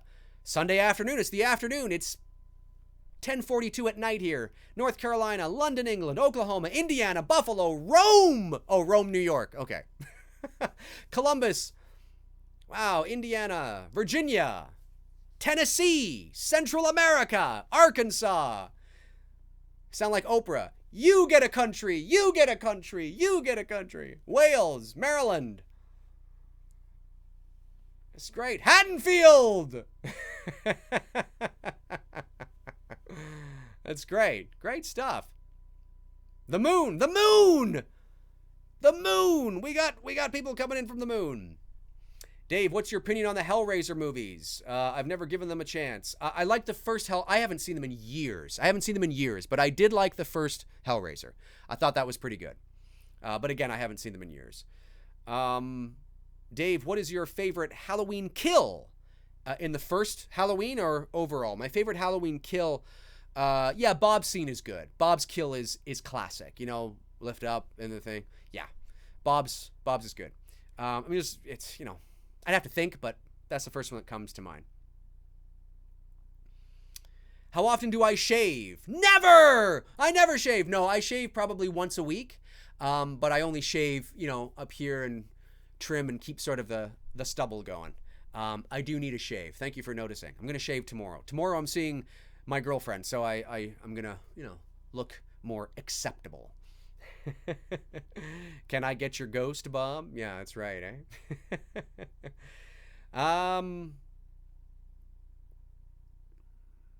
This is great. I'm glad you guys are tuning in. Who we got here? 65 people are watching. See, what did I tell you? As the later the night went on, more people were going to tune in because everybody's getting in from their Saturday night. I'm just looking. If it takes me a while to get to some questions, it's just because I'm looking for some that I haven't answered yet or some that stand out to me. It's nothing personal. Nothing personal.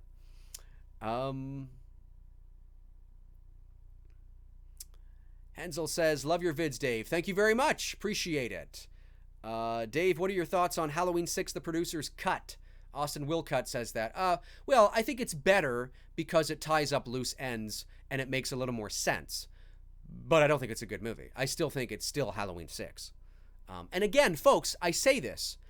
That doesn't mean there aren't redeeming qualities in these movies. It doesn't mean that I can't watch H2O and go, I like that scene. I like that shot. I like that moment. I like what they did there. But overall, I don't like the movie. I don't think it's good.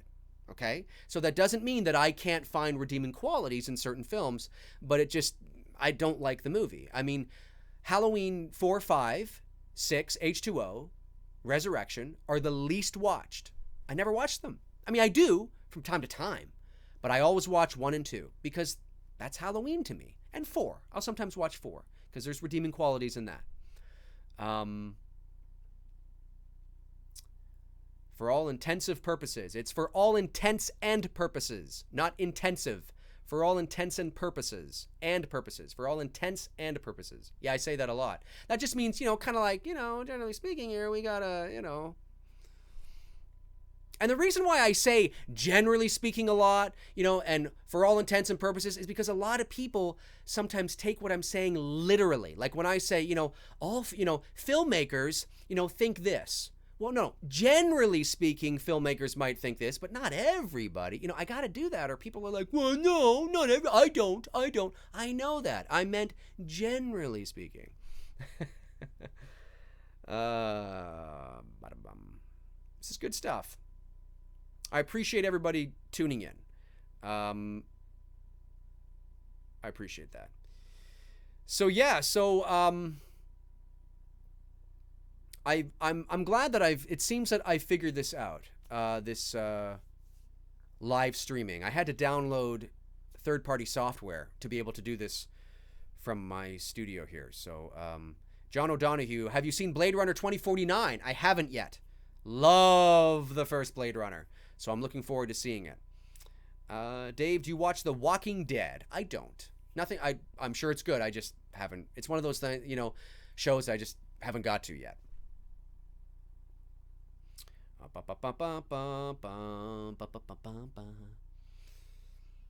Dave, The Shape says, Dave, what's your thoughts on the original Universal monster movies? I haven't seen them in years. You know, like Creature from the Black Lagoon and Frankenstein and The Wolfman and The Mummy and stuff. I haven't seen. I mean, I used to watch some of them when I was little. I haven't seen them in a long time. They were cool. Have you seen Darkman with Liam Neeson? I haven't. Thank you for reminding me of that, Brendan. I want to check that out. Oh, here's a good question. Your thought on Toy Story? I liked it. What's not to like about Toy Story? It was revolutionary. One of the first full-length computer animated cartoons. So, I mean, yeah, it's great. I'm just turning over to my Facebook because it looks like I got some people that are sending me stuff. Yeah, if you're new to the channel, if you're new to my channel, feel free to follow me on Facebook. You can do that. I appreciate those who want to add me as a friend. What I'm doing is I'm not accepting friends on my personal Facebook page. It's nothing personal in the sense that I think you guys are weird or something. It's just I want to separate sort of the YouTube channel stuff and the you guys and all that kind of stuff separate from my Facebook friends page, if you know what I mean. So if you've added me as a friend and I don't accept you, it's nothing personal. I want you to go to facebook.com/manythingsdave McRae. McRae is MCRAE. Facebook.com/manythingsdave McRae. Like and follow me there, and that's where I'll be talking about all of this kind of stuff and movies and all that kind of jazz. And if you're interested in my voiceover work as well, I'll update you there. I'll do updates on that there as well, because I'm in the middle of production on a new cartoon series called Worry Eaters. It's for kids, ages maybe like 4 to 8 or something like that. We just finished the first season. We're moving into the second season. I don't know when it'll be airing yet. I don't know what networks it'll be airing yet on, but it's a great show. If you have kids, they're going to love it. It's totally awesome.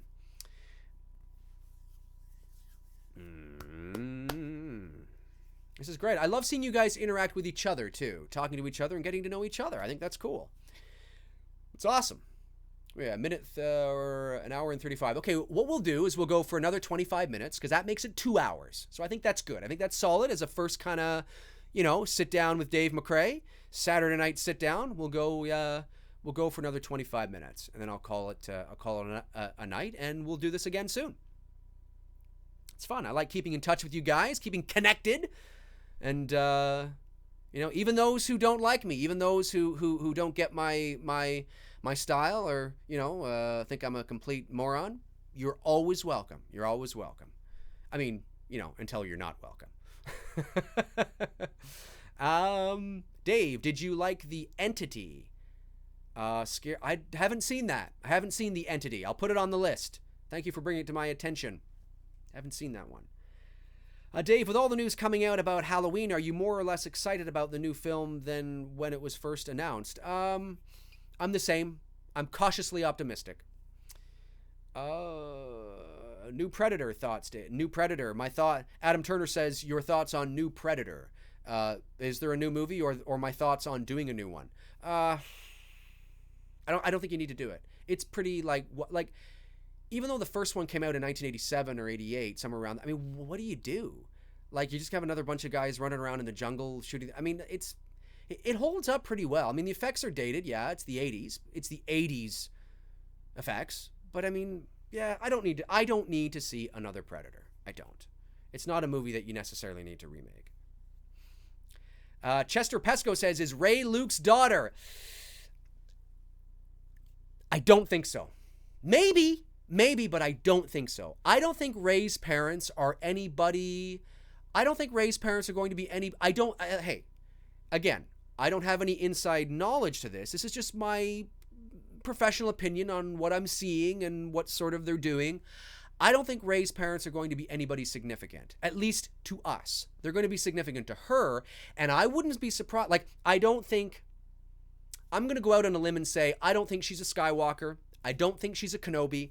I don't think she's related to Palpatine. I don't think she's related to Anakin, which obviously she wouldn't be, because if she's not a Skywalker, she wouldn't. I don't think she may, but I do think it's possible maybe her lineage is from somewhere dark, okay? Because think about this. I think it's possible at the beginning of that trailer that came out on October 9th, not the 45-second TV spot that was released a couple of days ago, but at the beginning of that trailer, we hear Snoke saying, and I'm paraphrasing because I kind of forget. He's saying, when I found you, I saw raw, untamed power. And beyond that, something truly special. The way that the trailer is edited, of course, is to make it seem like he's talking to or about Kylo Ren. What if he's not? What if he's talking to or about Rey? What if it was Snoke or somebody bad that left Rey on Jakku? Because if you think about it, going back to The Force Awakens and that flashback, when you have, 8-year-old Rey or whatever it is looking up at the ship going, no, come back. Who's got her by the arm? It's that Unkart Platt or whatever his name is. It's him. Why would you leave her with him? Why would anybody with any sort of sense leave her with him? That's a little strange, right? When I found you, I saw raw, untamed power. Interesting. It wouldn't surprise me if it was Snoke that left Rey on Jakku and Rey's lineage is actually from somewhere dark. That would be cool. That would be awesome. Misdirection. That's right. Misdirection. And remember, folks, I want to say this. I did say this in my Star Wars video, but at the end of the first trailer, when you hear Rey say, I need somebody to show me my place in all this, and then you see Kylo Ren extend his hand. Yes, I do believe those are two different shots from two different moments. But just because they could be two different shots from two different moments, and Rey is actually not talking to Kylo Ren, doesn't mean that what the editors are foreshadowing by cutting the trailer like that doesn't end up happening. Okay? That, basically what they're saying there could still end up happening, but they don't want to show you how it actually happens because they don't want to give it away. So they foreshadow it through tricky editing, right? Through misdirection in the editing. But that doesn't mean that Rey's not going to go to the dark side or dabble in it. Just remember that. So if it is misdirection, that still doesn't mean it's not going to happen. It just may not happen that way. Do you like any of the Star Wars prequels? I like Again, there are redeeming qualities in the Star Wars prequels. As a whole, I don't like them. But I haven't seen them in a while, so I should probably revisit them again and see how I feel. But I remember thinking, I don't like this movie, but there's some redeeming qualities. That's a nice shot. That fight scene was amazing. That I like that character. I like this moment. But as a whole, no, I don't like them. Dave, Austin Wilcutt says, Dave, are you up for Scream 5? No. Scream should live online. On Netflix. There. There's nothing more you can do with Scream. Because then, every time you do a Scream film, you're going to create the narrative around what's current and hot and pop culture to appeal to the generation now, right? So it's no longer, picking up, cordless phones and going, have you seen, now it's going to be your cell phone, you know what I'm saying? Or, and then in the future, it's going to be Google Glasses, or it's going to be, VR. No, let it go. Because when you create a film, as I mentioned earlier in this broadcast, that relies solely on pop culture references and things that are hot in the time, you date yourself. And the movie doesn't have legs for any sort of longevity. The great horror movies of our time are films that are not dated, like The Shining, like Halloween, like the first Elm Street, like Psycho, like Rear Window, like, the others. Things that are not reliant on pop culture things and references and moments and cliches.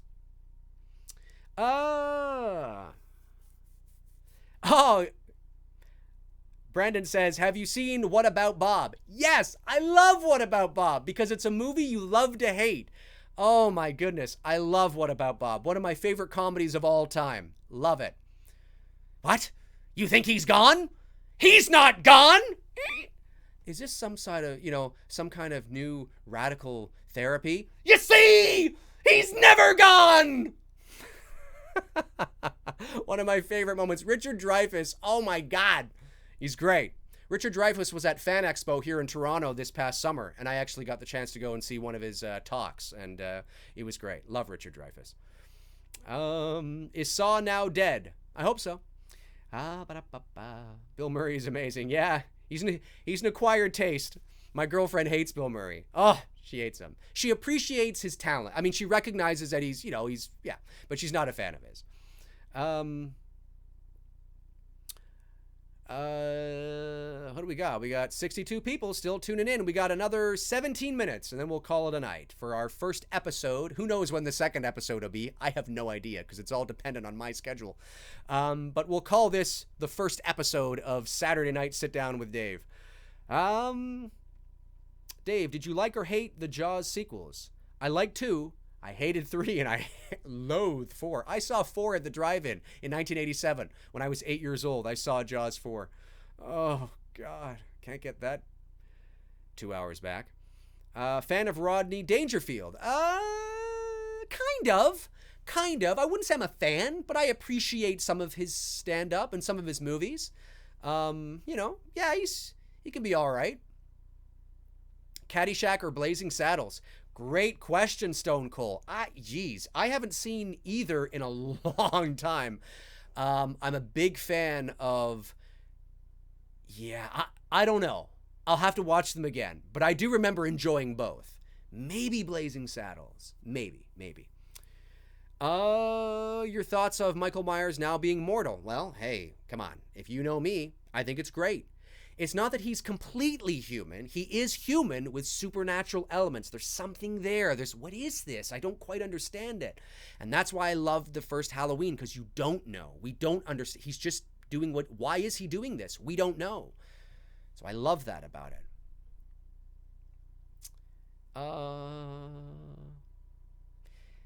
Sam Hain Slasher, what music do you listen to, Dave? I'm all over the place. I can listen to R&B, hip-hop. I can listen to Top 40. I can listen to, AC/DC. I can listen to Coldplay. I can listen to classical music. Like, I'm all over the place. There isn't something that I appreciate good music. And if it's got a good beat and a good rhythm and I can sort of bop to it, or I'm like, yeah, this is good. This is good shit. I don't give a fuck what it is or who it's by. I have not seen 310 to Yuma. You ask great questions, Brandon 1440. It always sounds like I'm answering your question, but they're great questions. I have not, and I want to see it. Chris Farley, Chris Farley. So sad, eh? So sad. What are your tattoos? Hey, great question. I was waiting for somebody to finally ask that, because I know they're visible in a lot of my videos. My tattoos are, this tattoo here is for my mom. My mom passed away in 2011 of cancer, and that's for her. It's a hummingbird. And this is the word believe, sort of like etched in stone. And on this arm over here is a feathered pen. It's a raven feather. I don't know if you guys can see that. And it says Dad there. That's actually my father's penmanship. And my dad died only 2.5 months after my mother. He died of a heart attack. And my dad was a journalist here in Canada. So he was a writer. So we have a feathered pen. And this is the same thing on this hand here. I don't know if you can see that. I should go up. Did you see that? Yeah, you can see it. Okay, this is the same thing here, but it's the word passion, and it's etched in stone. And you have to have passion, and you have to believe in your passion. And my mother and father were huge supports in my life and believed in my career choices and supported me through that. So it's honoring them. That's what they are. I'm scrolling down here. Thank you very much. Appreciate that, Rude Dog G. Appreciate it. I already said you had great wrist tattoos. Oh, you did? I missed that, John. I missed it. Thank you for saying that. My apologies. But I already said that! Will Luke turn to the dark side? I would be okay with it. I would be totally okay with Luke. Look, I think... I don't want to get into it. I go off on tangents. I know I do. I think Luke is going to be very in touch with his dark side in this new film. Let's just say that. And he's got to be. Look, the Jedi do have to end. I don't want a cookie cutter film that's just basically Rey going, teach me, and Luke is all disgruntled and he's like, I don't want to teach you. The Jedi should end. But then he sees that, she has potential and she reminds him of his younger days, and he's like, I like the cut of your jib. Come here, I'll teach you how to be a Jedi. And then she becomes a Jedi. It's like, what is this? This is predictable. This is like the Karate Kid. Like, I see this coming. I don't want to see that. I want some weight. I want some, I want to step out of my comfort zone. Maybe he kind of begins to teach her, but then he stops, and maybe she needs to turn to like Kylo Ren and Snoke to complete, I don't know. I just don't want something that's predictable. And I would be okay with Luke turning to the dark side or being totally okay with his dark side. What the hell was that? Like, I would be okay if Luke, when he ignites his lightsaber, it's not green, it's red. I'd be okay with that. It doesn't mean he's gone bad, but he's accepted his dark side. I think that'd be awesome.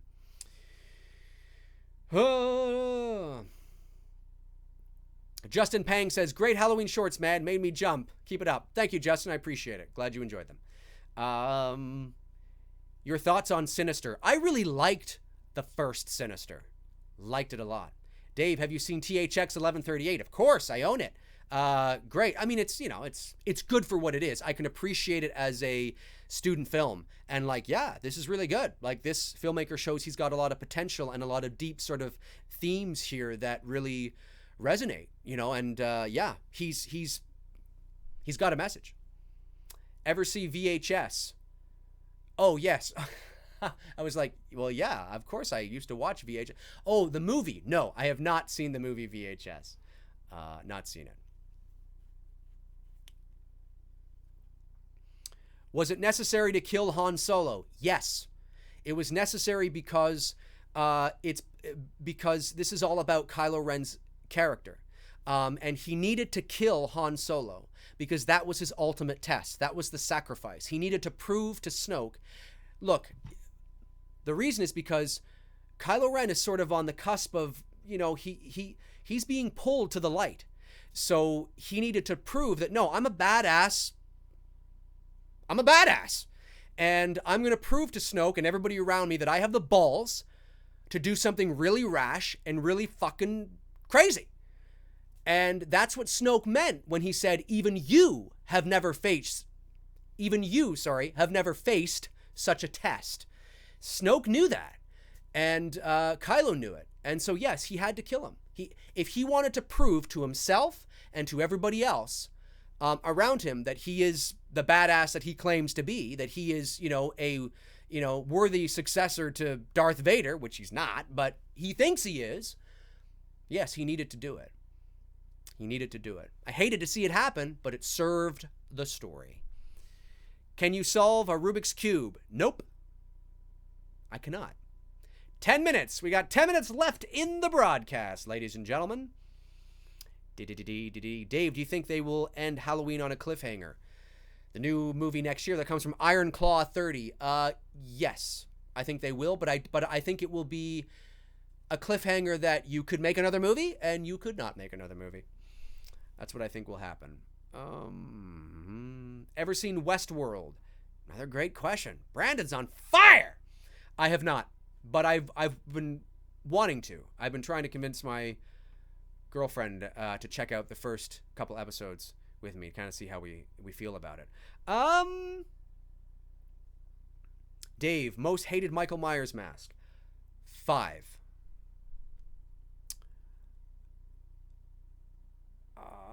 This is great. We got 57 people still tuning in.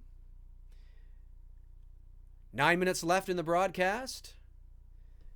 Stone Cold, favorite Tragically Hip song. I'm not a big Tragically Hip fan. I actually, I'd have to think about it. Good question, though. Dave, I'm new to your channel. Yeah, Channel Sundown. It's Channel Sundown, right? Channel Sundown? It's got 2 N's in there. That's why I'm asking. Dave, I'm new to your channel and have so much fun. Hope to do this again soon. Yeah, for sure. Absolutely. You're always welcome. I thank you for tuning in.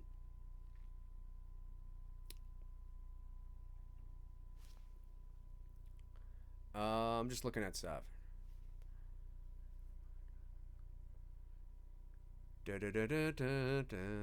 Dave, did you see Wonder Woman? I haven't seen Wonder Woman yet.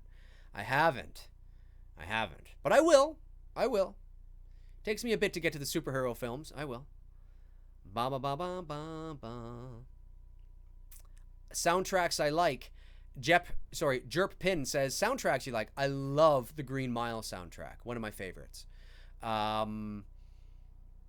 The Shawshank Redemption soundtrack's fantastic. I love being moved by instrumental movie music. I hope this new Last Jedi film, that music that's in the trailer and the 45-second TV spot, I'm like, ooh, John Williams, I think you've outdone yourself here. I hope that fucking piece of music is in the film. Da, da, da. You can be deported for that, sir. I might.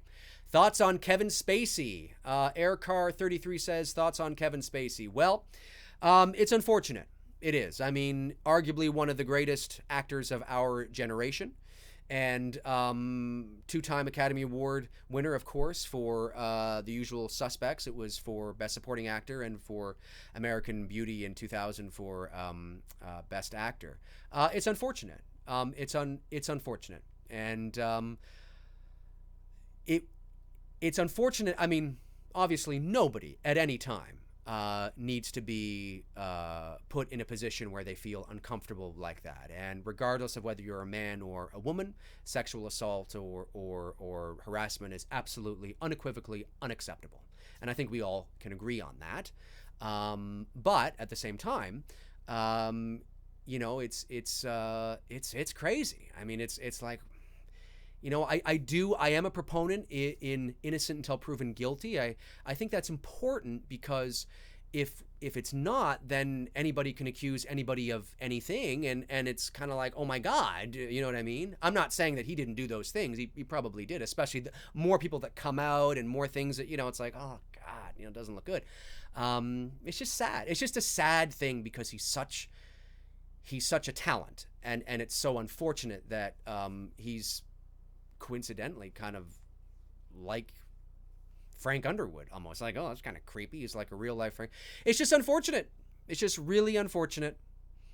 You know, it really is. And I feel that way. It's too bad. It'll be interesting to see how it all plays out.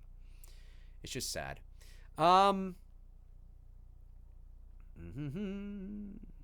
What was the first horror movie you've ever seen? Probably one of the big three. Probably the first Friday the 13th. No, it wasn't the first Friday the 13th. I know that. I didn't see the first Friday the 13th until I was like 8. I know, I was watching horror movies when I was like 4.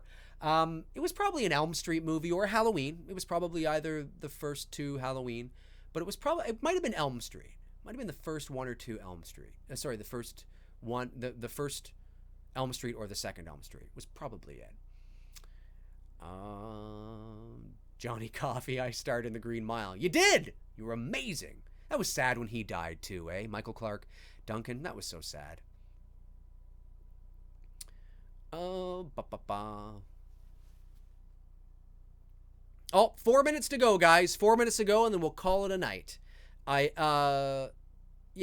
Is it 4 minutes? Yeah, 4 minutes. Sorry, I had to look. I thought I had a few extra minutes there. It is 3 in the morning over here. Good night, Boyles and ghouls. Love you. Good night, Adam. Take care. Sleep well. Don't dream of Freddy Krueger now. Hashtag don't go. I gotta go. I'm very thankful you guys enjoy this, though. That's awesome. And if it all worked well, if everything technically worked well, I'll leave this up on my channel. Did you see Logan? I didn't see Logan. I did not see Logan, but I heard good things about it. When these things, I like, again, when it comes to the superhero films, I'm sort of late to the party sometimes. How the Grinch Stole Christmas. My first horror movie was The Exorcist. Cool. Ba-la-da-da. Any chance doing more Halloween film vids like you did on Halloween 5? Adam Ward says, yeah, for sure. I mean, if people don't mind watching me rant and talk about things that I like or that I don't like, then yeah, I probably will. If people are looking for me to do sort of official reviews, like going step by step through the movie, probably not. I don't really have an interest in doing that, going like, so the film, opens up on this, and you have this and have that. I don't really have an interest in doing that, but I am totally cool with talking about what I really liked, about what I didn't like, what I think they should have done, what I think is stupid. And me, I go on my rants, and I'm very theatrical and things like that. And some people really enjoy that, and some people don't. But if you're okay with that kind of a review, then yeah, maybe I will. But it won't be sort of a formal review. I probably won't ever do that. Dave the Rant McRae, yeah. Did you like? Oh, here's a good one. Jarrett. Hey, Jarrett Johnson. Nice to see you. Did you like Ghostbusters 2016? I did. I appreciated it for what it was. I didn't think it was as bad as people thought it was going to be. I thought the marketing for it was terrible. I thought the trailers were terrible. Did not do the film justice. I thought the film was very entertaining. The reason why that movie did poorly, and it didn't do as bad as people thought it was going to, but because people got their fucking underwear in their asses, and they were like, oh yeah, because people are emotionally it was almost like, sacrilegious to make a movie like, and I was like, it's gonna happen. Like, where are all you people so pissed off about a remake of the Ghostbusters? Where are all you people when there's a remake of some other film that is iconic, like Halloween, or like Elm Street, or Friday the 13th, or oh God, there's others. I can't think of them. But why is it Ghostbusters all of a sudden everybody's getting, up in arms over? No, I can look at things objectively, and I can tell you that I enjoyed the film. I didn't think it was amazing, but I thought it was okay. I laughed. I don't think they're going to make another one, but I thought it was okay. That's what I have to say about that. Okay, we'll take one more question here. We're rolling on. One more question. And again, if I don't get to your questions, it's nothing personal, guys. There's just a lot of them. Next time, we'll see if we can get to it. Let's look for a good one. Good one. Take my question. I've taken a lot of your questions, Michael Myers, Fan 101. Turn back your clock so you have more time. Yeah, I will be turning back my clock, actually. I think sometime this month. Stone Cold, I appreciate your honesty. Oh, thanks. I appreciate it. It's an acquired taste. Looking for a good question, guys. One more good question. One more.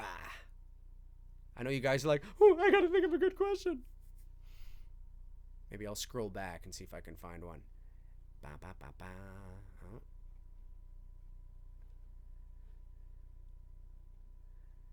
All right, I'll.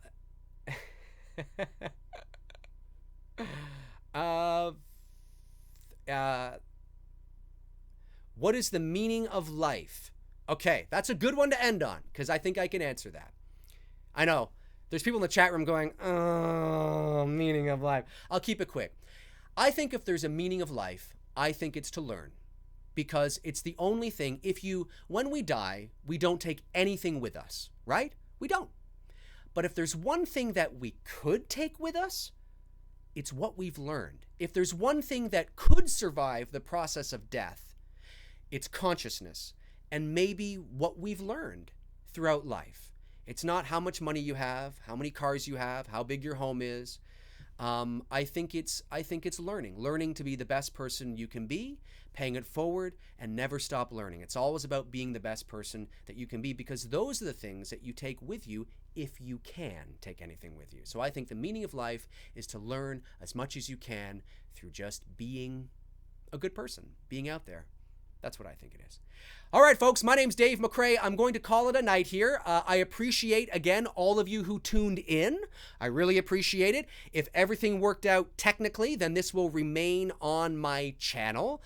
And again, I apologize for the questions I didn't get to. Nothing personal at all. There's just a lot of questions were coming in. And yeah, so thank you for tuning into the first episode, if you want, of Saturday Night Sit Down with Dave. That's sort of the unofficial title. And I'll try to make this a regular thing when I can. At the moment, I can't promise that it'll be every Saturday night. I mean, maybe it'll be like a Tuesday night if I feel like it. And, maybe all of a sudden you'll get, a notification on your phone that, hey, Dave's on. Who knows? I kind of want to keep my options open at the moment and not commit to anything because of how busy I am. So anyway, thanks for tuning in. I really appreciate it. And I will talk to you guys soon. You guys are awesome. Stay awesome. And yeah, we'll call it quits here now. Always takes me a second to tune out. All right. Talk to you guys soon.